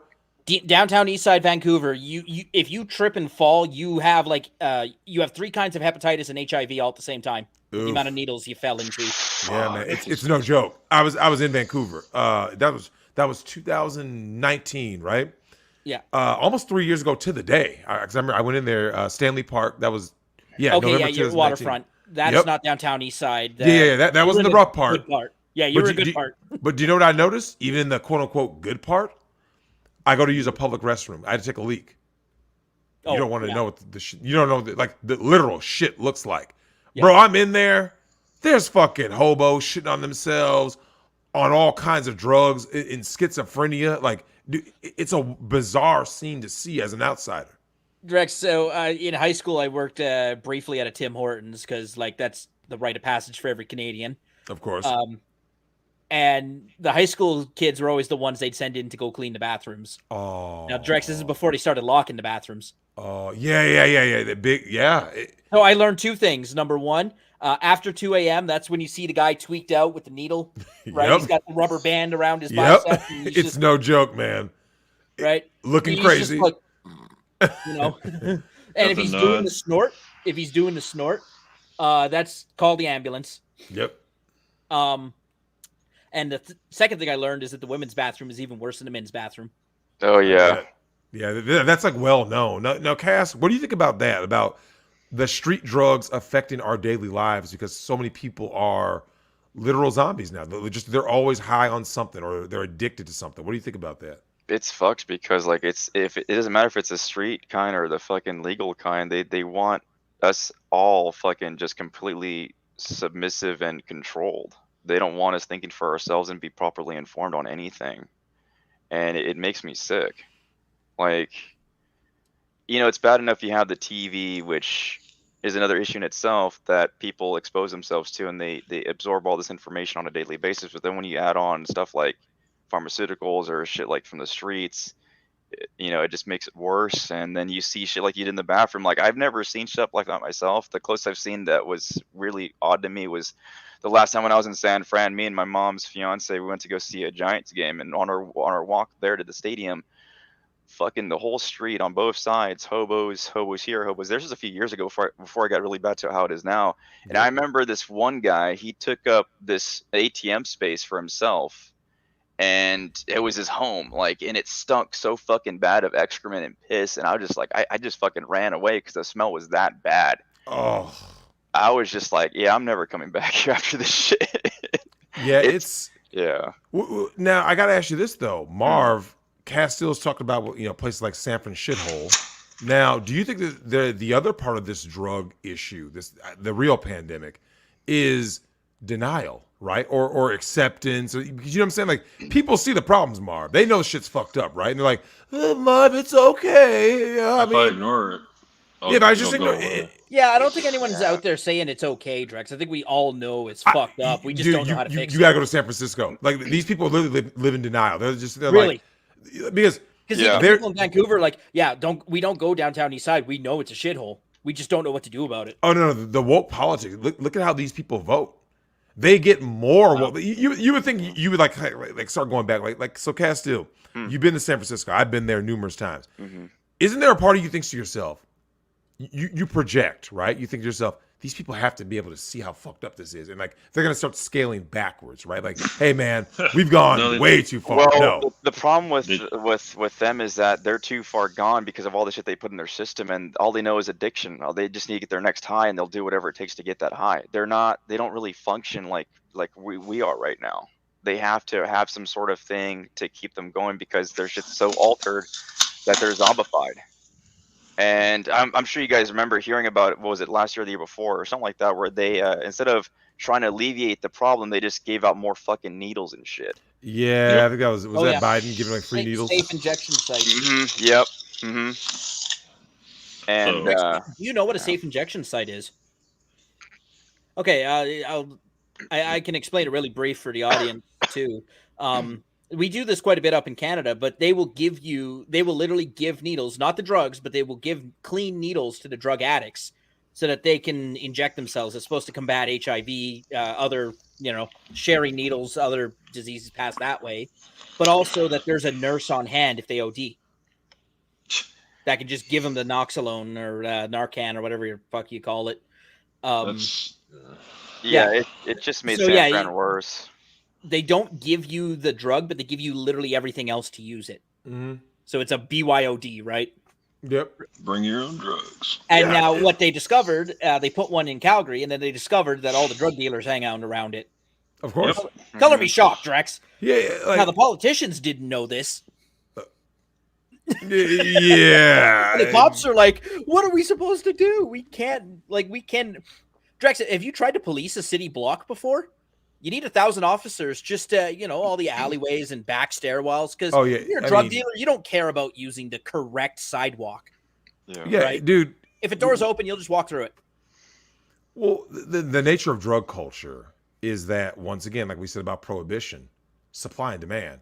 The demand, we don't talk about this enough. Marv, what do you think about the fucking demand for drugs now? Oh, it's through the roof. Because, Castile, I think you talked about this, and we were talking about, because you're much younger than me, and the kids are craving like real drugs younger because they're so disaffected, so bored. They have nothing really in their life. So what you're starting to get now is the kids look for the dope man at like fucking 10, 11, 12, 13. And they're like, yeah, I just want to get high. I just don't want to feel anything. And it's just like, fuck. Yeah, I remember, I don't know if you guys heard of it, but there was a thing called farming where they would have these parties and put all sorts of fucking pills in one bowl. And they just fucking take as many as they could just to get a fucking high. It's called Chex Mix. Oh, it's called Chex Mix? Oh, I didn't hear that. But yeah, it was fucked. And I don't know if it's still going on now, but it wouldn't surprise me if they combine that with other things. And yeah, Drex, when you were growing up, that would have been, I know you don't drink alcohol, but that would have been a trash can punch party. Yeah. Where you throw every liquor into throw every liquor into a can, right? Like the part, so here's what really changed in just like one generation. So you didn't really have functioning addicts, really. Maybe you had one or two, but like for the most part, the kids back then, the most fucked up they could get would be like, it would be contained to like 1 or 2 days on the weekend, i.e. Friday, Saturday, right? Mm-hmm. And they'd have to try to basically get their shit together, or like when parents went out of town, there was a small window you had to get fucked up, right? If that's what you chose to do. Yeah. And the consequences was one guy in your class getting a DUI. Yeah, maybe. He had a minor consumption ticket. Yeah, nothing really. It wasn't too crazy. And the other thing was, this was not something that people were talking about every day. Here's what would happen. Marv, you remember like the 90s and early 2000s. People would talk about like, oh, I was at this party this weekend, right? Yeah, and it was just weed and Jaeger bombs. Yeah, you didn't go beyond weed and alcohol. That was the limit. Yeah. The problem is when I talk to guys like Castile, when I talk to these young bucks, right? When I talk to Manic, the Manic Mechanic, these kids are looking for shit that's far more hardcore, and they're looking for it younger, and they're looking for more of it. Mm-hmm. Oh yeah, classmate of mine OD'd on morphine. He was 19 OD'd on morphine at one of those parties. Well, I have very close friends of mine, and they said when they moved from Minnesota out to fucking bullshit Bellingham, Washington, back in the late 90s, they told me there were guys that didn't make it to graduation, man. Yeah. So they were, they basically arrived there in 10th grade, and I'm like, what happened? Either the guys didn't make the graduation or right after, right? Black tar heroin. I'm like, bruh. He's like, yeah, it's no joke out here, man. Like, these people are fucked up. Yeah, the whole weed is not a gateway is total horseshit. Anyone who's grown up, anyone who's been through high school in the last 5 years will tell you. No, yeah. I've known people that was their first drug and then they got into other stuff just because of weed. But I want to ask you guys real quick, if you don't mind. Oh, what's that? In your opinion, what do you think is more the quote-unquote catalyst for people to seek out drugs? Is it for like to escape their abusive environment, or is it more for fun, or do you think it's both? Abusive. It's your environment. Here's what I truly believe. I believe it's a double-edged sword. So on one end, you have people who really, honestly, just don't have shit to do, right? Because I don't know if you guys know this, but like the busier you are, here's what you learn about being busy. Hey, Tim, if you are busy in law school and someone offered you some fucking black tar heroin, why don't you want to take black tar heroin while you're in school? Oh, shit, man. I got like 3 assignments due this week. I got to study for a midterm coming up. I don't got time to get high. Well, not only you don't have time, mental, right? You're going to lose your mental function. See, I mean, because you get offered Adderall in college all the time. well, yeah, something that'll stay up, but like people on heroin aren't on heroin to stay awake. They're on heroin to get fucked up and they drift off into it's to Netherland. take the pain away. It's Yeah. either physical, like bad back pain, like I have, or emotional, mental pain. Yep. And it'll You don't zombify you. You don't take heroin because you want to get some shit done. You take heroin because you don't want to feel shit. You don't want to feel shit. Right, yeah. And that's what's important is that what ends up happening is that, okay, so in one hand, you have the kids out there who have all of this free time and nothing to fill it with, right? Because they don't have anything to do. And I think in the other hand, look at what they consume on a daily basis, right? The TikToks, the Sugar. The sugar, the social environment they live in, the music they consume, the shit they watch. It glorifies drug culture, right? Mm-hmm. Yeah. Mm-hmm. I mean, look, I remember the first time I went to a goddamn Target to go get some cough syrup, and they were like, "Oh, I need your driver's license." What the fuck are you talking about? Like that, a lot of people don't know. Oh. You used to be able to walk into Marv. You remember this? If you walked into a Yep. grocery store and the year was 1995, and your You mom get sent you in, you just walked in, grabbed it, and just walked out, right? Yep. Now, still, you said you worked at a pharmacy, right? What do they do with all the painkillers, all the over-the-counter painkillers, and all the cough syrup? Where do they put it? Well, for some of them were like locked away, and some of them were still out to get. But as time passed on, they locked them all away because they were just taking them. And yeah, Locked behind the counter like cigarettes. mm-hmm. You can like drink. If you drink enough cough syrup, you're in fucking la la land. Oh yeah. yeah. You Oh, take yeah, enough that Benadryl, you're hallucinating. It's all even Everything. over the counter drugs are bad for you. Everything in excess will fuck you up somehow. Well, yeah, you Absolutely. drink. Yeah. I mean, at best, it gives you diarrhea. At We worst, used it to just huff like locks. stops your liver. We used I to huff remember- locks on the flight line to get high. Okay, it's just liquid oxygen. I remember this one guy. He came in like every other month to refill his Vicodin prescription, and they're like, "Okay, you're coming in way too frequently, dude." And then, long story short, it turns out that he was selling it. He Of course wasn't he actually was. taking. Yeah. So Of they course he put was. a stop to that shit. I'm telling you, if you have back pain and you've never taken Vicodin before, you'll never stop taking Vicodin. Well, I only ever Because it took does it go once. away. I only ever took it once, and I had really bad ear pain. But I only took it like when I was in really bad pain. And that was it. And I never got hooked onto it. But that was just the one time that I had that was prescribed to me. Don't. But get hooked yeah, on it. I'm You'll aware. regret I'm it. very aware how strong it is. Yeah. I took oxycodone when I spiral fractured my leg, and right away I was like, I see why people get hooked on this. Because God, did you just like feel nothing? just nothing. And, Yeah, and Drexel well- was a very traumatic injury. Like I twisted my leg so hard it snapped the shin. So you're in agonizing pain. You Yeah. pop this pill. So you went I from popped like this pill and then all all in the pain, pain, and then just nothing, Nothing. right? Yeah. nothing, and this like general feel good sensation. And you know what? My MasterCard's overdue, but I just don't care. Well, it sounds like what Marv was saying. Like you don't care about anything. Like Yeah. And I'm like, as soon as and then it wore off, and I'm like, oh, I see how people get hooked on this shit. that's a So scary I'd thought, rather, man. I actually started enduring the pain a little bit. If it What, got the too way- much or if I was trying to sleep, I'd probably pop then, but I'd try to kind of tough through it. Yeah, that's what I did too. I only ever took it like if I couldn't sleep and I ate something with it, and that was it. Yeah. Yeah. You take steps to just like, okay, I know how this interacts with my body, so hmm I'll control that the best I can. But yeah, I totally can see why you can get hooked on that. That is Because it crazy. just made everything go away. Because I was really, I broke my leg. I couldn't go to work. I was really stressing about how I was going to pay the bills in addition to the physical pain.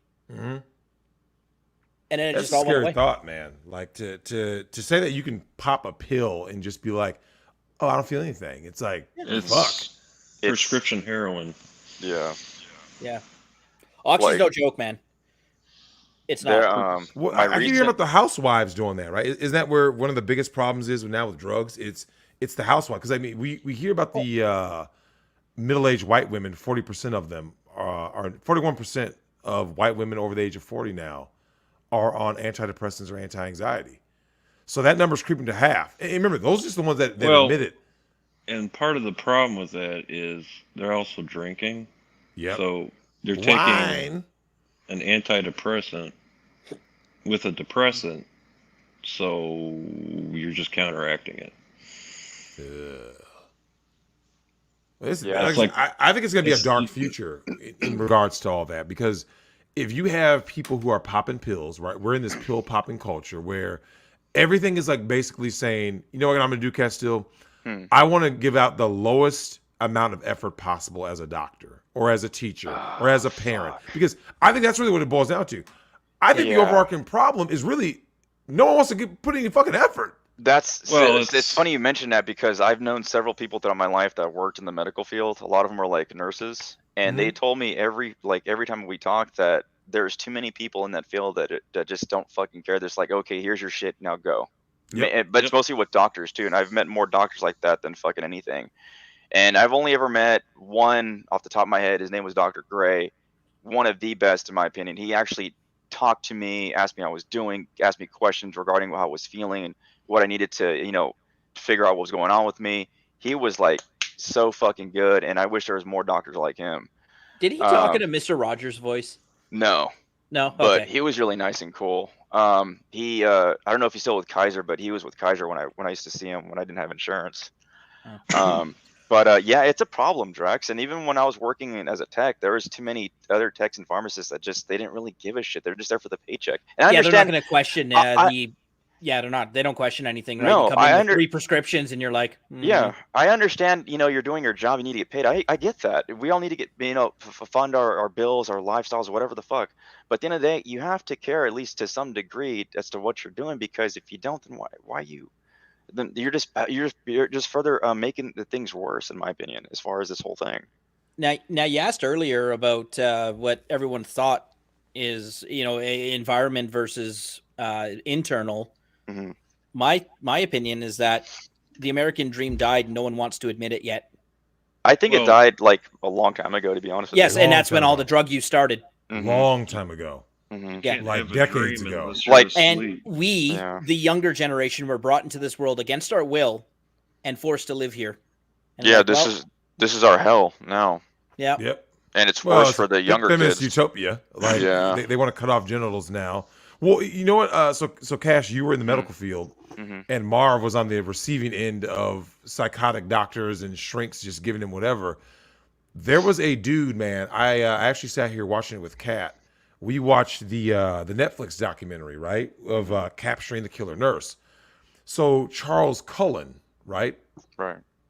If you hear about what this dude was doing, like, so imagine Dr. Kevorkian without like the sentimental value of like no morality. Because remember, Dr. Kevorkian was like this. Hey, these are terminally ill patients, right? Yeah, he was cancer patients and shit. Yeah. He wasn't just yeeting just regular people who just happened to be in the hospital who were older or a little sick. This dude was actual scum. Like people who were like on their way to getting better. He's like, yeah, I'm gonna put something in their drip. You see what I'm saying?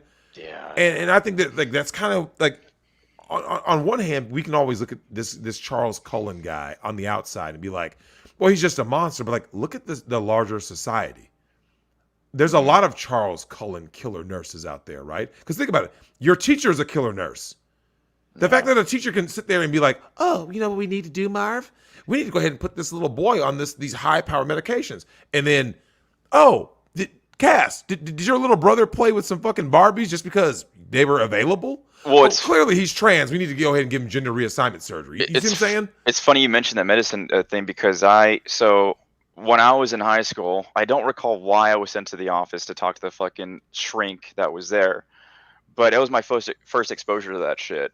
And it was a woman, right? And fucking 15 years old. I wasn't really sociable. Didn't know really talk to people, let alone women. And I made the mistake of confiding in her, right? I explained to her something that happened to me that I still can't explain to this day, which was really weird. But she misconstrued what I said as I heard voices in my head. I'm like, that's not what I fucking said at all. And what made me even more mad is that, and I didn't find out until like a year later, that she tried getting me on fucking meds. Yep. And my grandmother's like, you're not doing this shit to my grandson. And anti-schizo meds are like, if you're not schizophrenic and you go on anti-schizo meds, disaster. Yeah, all I fucking said was like, I was about 11, 12 years old. It was like 6 in the fucking morning. I was the first to wake up. And I was at my grandparents' house in the living room on the couch. and I heard a weird ass fucking voice, and I can clearly tell when I can hear my inner voice or an outer voice. Mhm. I can clearly tell the fucking difference even then. And I heard this really weird fucking voice. I'm like, well, it's probably my cousin just fucking with me because we used to do that to each other when we were kids. Boys will be boys. But I looked in every fucking room. Everyone was dead asleep but me. I couldn't explain that shit. I told her that, and she misconstrued that as I heard voices in my head. That's not what I fucking said. Well, you know the sad thing is though, is that when you're in a situation like that, right, and you're confiding in somebody, you got to remember the thing that gets lost and it slips between the cracks. All it took was one person to either destroy the rest of your life or to save you. So, like, watch this. What if your grandmother was like this? Yeah, he could be crazy, right? He may need these meds. Yeah, he's a handful at home. I can't control him. Yeah, I can't. Yeah. Oh, well, if you say he's told you that he heard voices, then he definitely heard them. Let's get him on meds. Because Cass, you and I both know that's how these kids are getting on this HRT shit. Yep. Is that there's not that one person going, no. This is how you end up in some Dwayne Wade situations, right? Oh my god. That's how it happens. Drexel there's used to be no the father. one there. There's. Right? It used to be the father who'd be like, "Hold on a second." But man, when you gotta, but here's the thing though. Here's the thing though, Tim. Dwayne Wade is married to a older feminist German Shepherd. Well, yeah, who's a victim of sexual abuse. Look, we lost two things in the last 40 years. We lost two things in our houses: fathers and God. Mm-hmm. Yeah. Oh yeah, it's long gone. It's like what has happened can't be repaired. That's why I tell the guys out here now. These are the skill. This is the knowledge that you need, and then then after they get the knowledge, the wisdom, they need the skills to overcome some of this shit. Because I guarantee you, Marv, right now, today, right, November 22nd, there's a guy out there in the military who's going to be in your exact situation, and right as he's going to say something or do something because he's having a bad day, what if he hears this, right? What if he hears this and goes, "Wait a minute." So if I want to say something that may sound a little, risque, I better keep it internal, because if I say it out loud and they question me on it, they could put me on meds that could ruin the rest of my life. That's all it takes, right? Is that one person to say, "Hey man, I better not do this one thing." But Cass, I'll give you the last word, then Marv, I'll give you the last word about the drug culture and mental health in the country, or in the world, actually. What do you think? There's too many people that enable this shit, and they need to be reprimanded for this, because they're not helping anyone. They just in it for the money. It's the most sickening thing of all. These people need help, and they need to get better, not fucking worse by giving them more medication. Marv, how about you? What was the question? Oh, when it comes to your last thoughts, your last words on mental health and the drug culture that we have out here. Well, it's because unfortunately our society has gone to instant gratification. So if somebody tells you, "Hey, just take this pill, it'll fix you right away," people are going to do it because that's what they want. They don't want to have to work and figure things out and just try to be better. They just want it magically done by some chemical.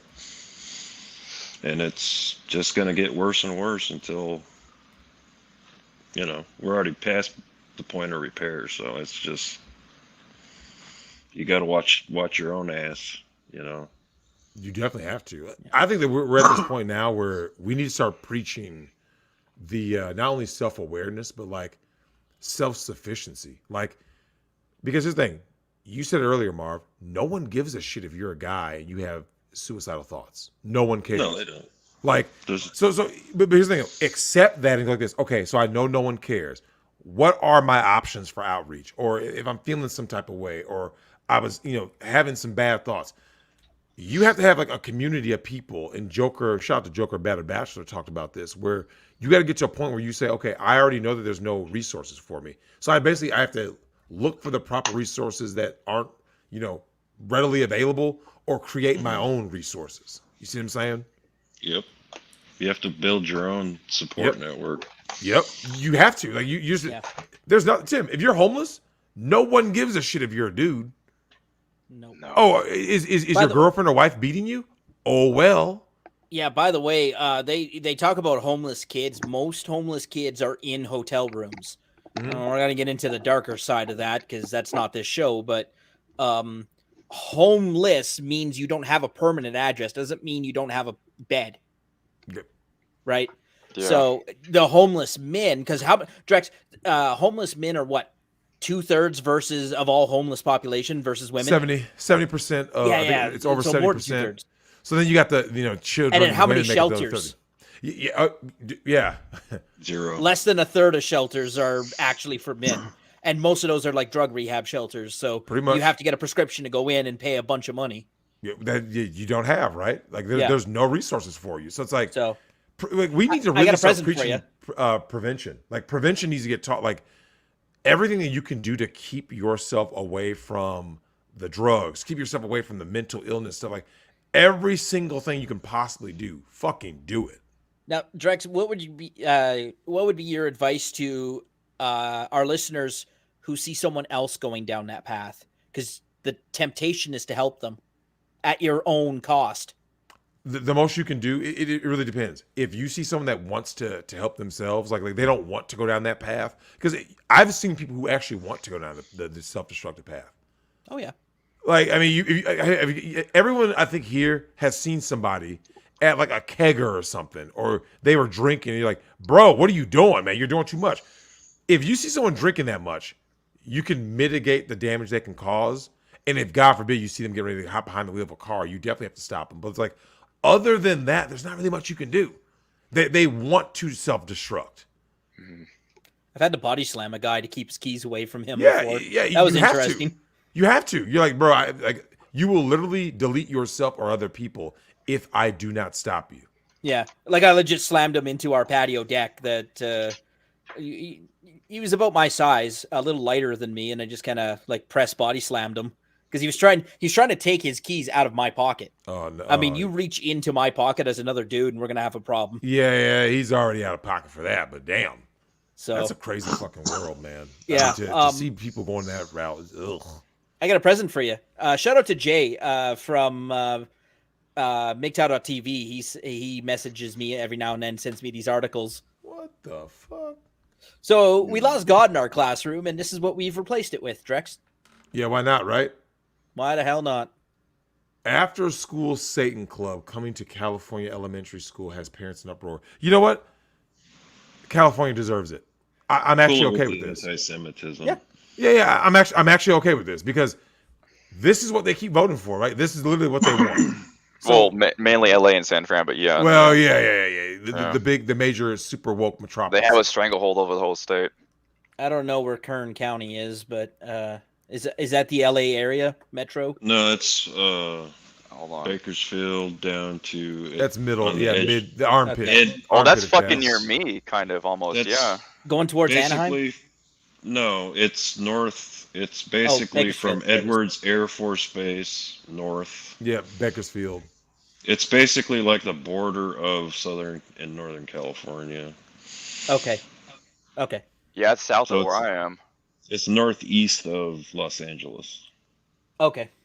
Yeah, Baco is a shithole, man. For anybody who's ever been to Bakersfield, it's a shithole. It is. It was a shithole in the early 2000s when I was at Edwards. It's like, ugh. Fucking Modesto. I mean, I remember all those places there. Modesto, Fresno, Visalia.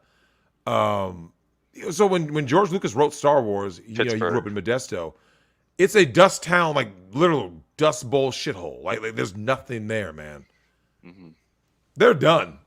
These kids.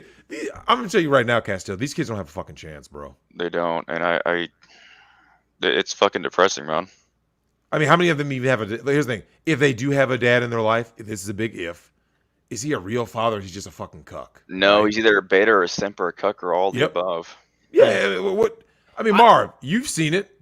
You've seen the type. Like when you walk around out there, you've seen what kind of dudes are out here with these. They're being led around by women, looking like a fucking doofus. If the woman said, "Our kid needs to be trans," I mean, I don't really agree. Shut up. Okay, queen.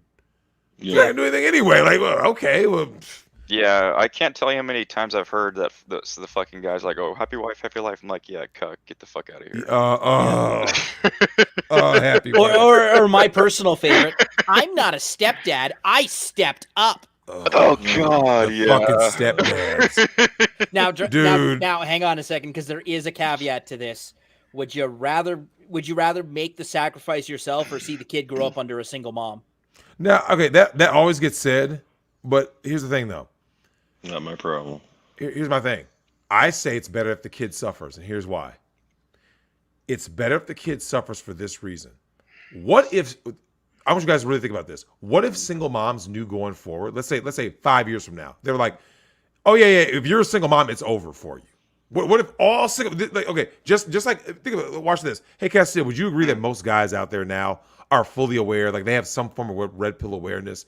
They're like, yo, man, if you don't check the boxes for women, you just probably aren't going to get laid, right? Guys know that, right? They ones that have self-respect and dignity, yeah. The ones that don't won't.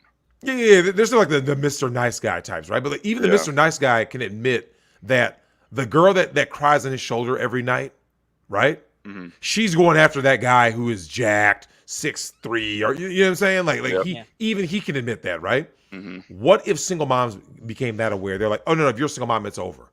Dating is over. Marriage is over. At best, you can be a pump and dump, right? If single moms knew that, right? Mm.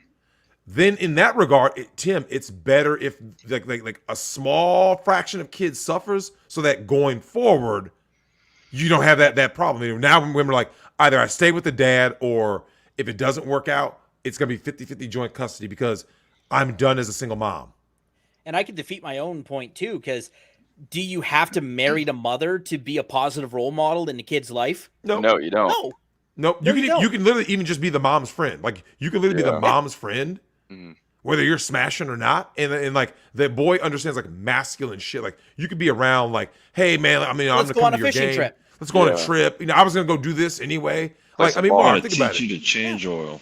Yeah, Mark. What if a kid next door saw you working on a car and he was like, well, hey, you know, I'm kind of interested. You know what I'm saying? They come watch me work on my shit. Come on over. They just stand in the driveway and watch.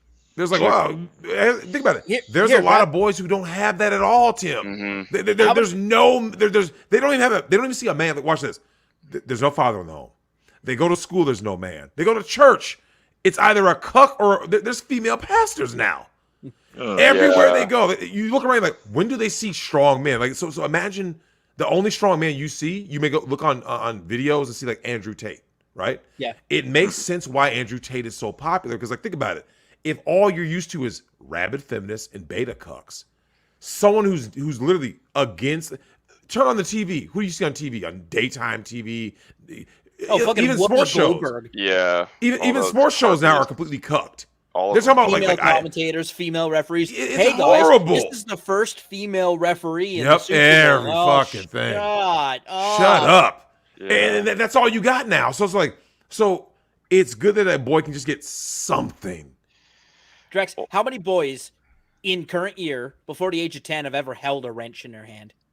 Yeah, I know. Well, actually, I'm gonna be honest with you. There's a percentage that may not know what a wrench is, in all honesty.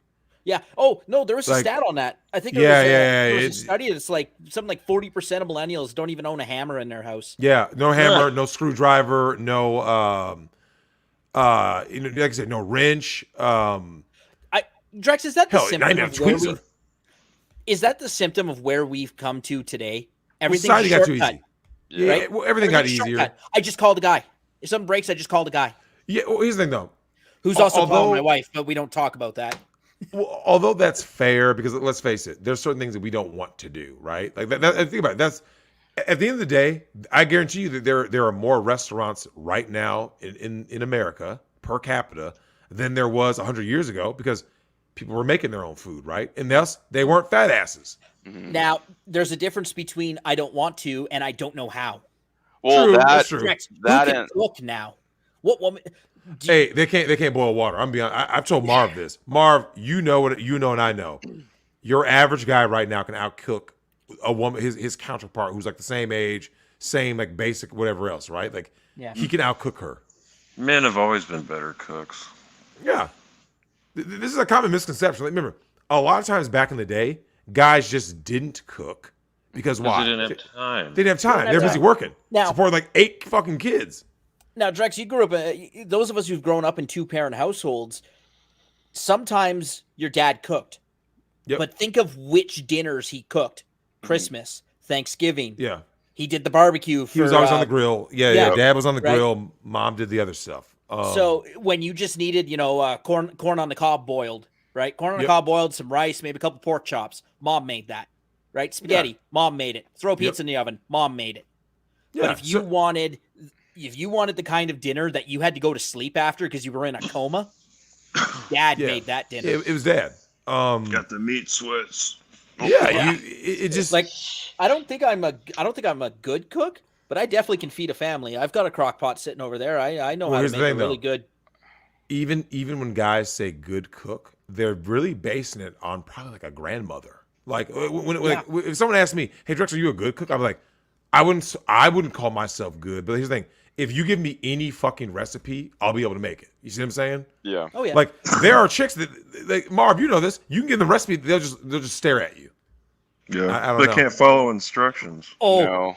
Drex, I if you ever want to entertain yourself, give a woman a recipe, especially a millennial woman, and tell her that you only need half the portion, right? Because it'll say like, "Oh, serves 4, serves." Yeah. But I only need half, and just watch her brain explode. As Tablespoon of this or half cup of that, or so. Yeah, 2/3 cup into half. They don't know the difference between a teaspoon and a tablespoon. Nope. And as far as these skills go too, another thing I think is the issue is that you mentioned about that's like they don't want to do it. It's not so much that you are wanting to do it. It's a matter of knowing how to do it and then needing to do it when need be. It doesn't matter what your fucking emotional, physical, or your emotional state is. Just fucking do it. It's like when I'm at work. I told this to my bosses multiple times that when it comes to me being there, it doesn't matter if I'm pissed. It doesn't matter if I'm happy. I get my shit done because it has to get fucking done, right? And I know how to do it. So it's not so much that. I mean, yes, to some people, I can kind of understand or see why it's a pain in the rear to learn something new. But at the end of the day, it's beneficial to not only you, but whoever else you encounter that could possibly a potential friend, a spouse, whatever, kids, that you, maybe in the future down the line, that you can pass that on to them, and then they can, so on and so forth. Cooking, knowing how to fix, your vehicle, even if it's just changing a fucking tire, those are like essential skills in my opinion that you need to fucking know. What drives me nuts about that is you carry around this computer in your pocket and all this information is available. There's fucking tutorial videos. There's on YouTube. Literally no reason to be ignorant in this day and age, but people don't fucking utilize these tools for their intended purposes. I'll admit it. I grew up with a beta stepfather who never taught me how to tie. So I have to go on YouTube and figure out how to tie a tie. Like I'm gonna be a lawyer and I still don't know how to tie a tie properly yet. I'm getting there. Like I just need to do it more often. That's all. I'll get there. But yeah, like if I'm in a hurry and I'm like, oh shit, man, and I've got my, the hack is that you leave it tied and you just loosen it, right? Yeah, but that only works for so long. I had to eventually learn how to do it myself. Because now it won't sit flat, so I've got to iron it. But that's a perfect example, right? If aliens invaded Earth and picked one person, said you have to tie a tie and we'll leave. If you fail, we blow up the planet. We're fucked. Yeah. Well, let's be fair though. There's not that many occasions where you wear a tie, and let's look at why. People don't go to church anymore. They don't show up to a job interview with a suit anymore. You see what I'm saying? Like all of the instances where you have a tie. Yeah, I remember seeing people when I was a kid in suits. Yeah, when I was a kid. Yeah, they were in suits. Yeah. Like, go seriously. Go look like even like if you watch like an old mob movie, right? Like I was watching one of my favorite flicks is Public Enemies, right? That's John Dillinger's era. The reason why John Dillinger blended in, he looked like everyone wore a suit. Yep. The women were always dressed nice. The men were even when you were poor. Yeah, that's the thing that people forget. Church clothes. Yeah. Women look good. You had the coat. So the hat. They look presentable, man. It was all presentable and respectable. Now look at us. Every interview I go to, it doesn't matter how dumb I think it is. I always go in a dress shirt, tie, and dress pants and my shoes. Yep. It's all I know. I don't go in anything else. Yeah, I got a meeting with a lawyer next week, and I got to get everything dry cleaned because I am not showing up in jeans. Yeah. If he shows up in jeans, fine, good for him. I'm not. My brother-in-law and I were the only ones wearing suits at my wife's funeral. God damn. Damn, dude. Oh. A lot changed, Marv. This ain't 50 years ago. Like, dude, a lot has changed. Like, people are just, all the old shit is gone, man. Like I said, America has become its own mental illness, right? Like, You know, I mean, that shit's biblical, right? You know, up is down, down is up. You know, all this. It's gone so far crazy now. That's why we call it clown world. That we're just.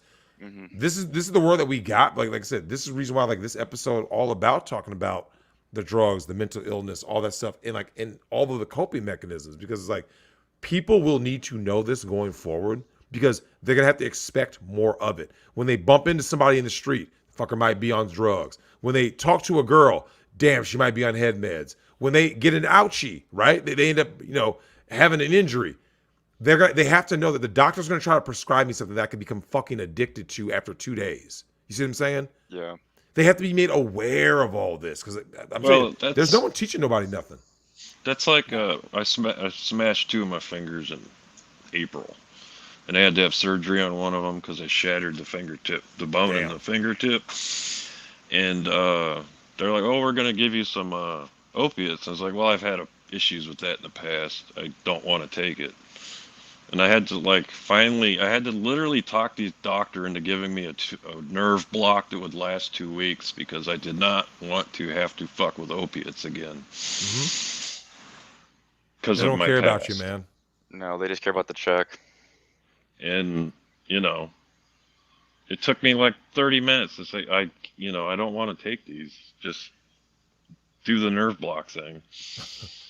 And it's no better in Canada either. We've got the public healthcare system. Yeah, No different. It's just someone else signs the check. That's it. Yep. Yeah. It's that. There's people out there that still think this whole like, oh, you know, private for profit. I go, dude, it doesn't matter, man. No. The UK healthcare system is so amazing. It doesn't matter, man. It's not. Yeah. Private or through the government, which is public forum. Anything you put the government in charge of, it immediately is shit. It's trash. It's always trash. And as far as the pills go, if it's not fucking you up mentally, it's fucking up some other part of your body, like your liver, your heart, your fucking kidneys. Absolutely. Someone said you should go on Nick's stream right after this. Legal Mindset just put out a Dollhouse Phil video. Oh, did he? That's good. We will get out of here because I have to go and get some shit done before work tomorrow because I'll be right back at it. But yeah, can I borrow you for just 20 minutes after? We'll see these 2 guys out. Yeah. All right, guys. Thanks, Castile, Marv. You got anything you want to plug or anything? No, I'm just I hope that things get better, but we all know that they won't. How the hell do people still have hope, Drex? They shouldn't. All right, Marv. Thank you very much. Appreciate it. Once again, RIP to our man Jason David Frank. 49 years old, the White Ranger, the Green Ranger. RIP to you, brother. Rest in peace, man.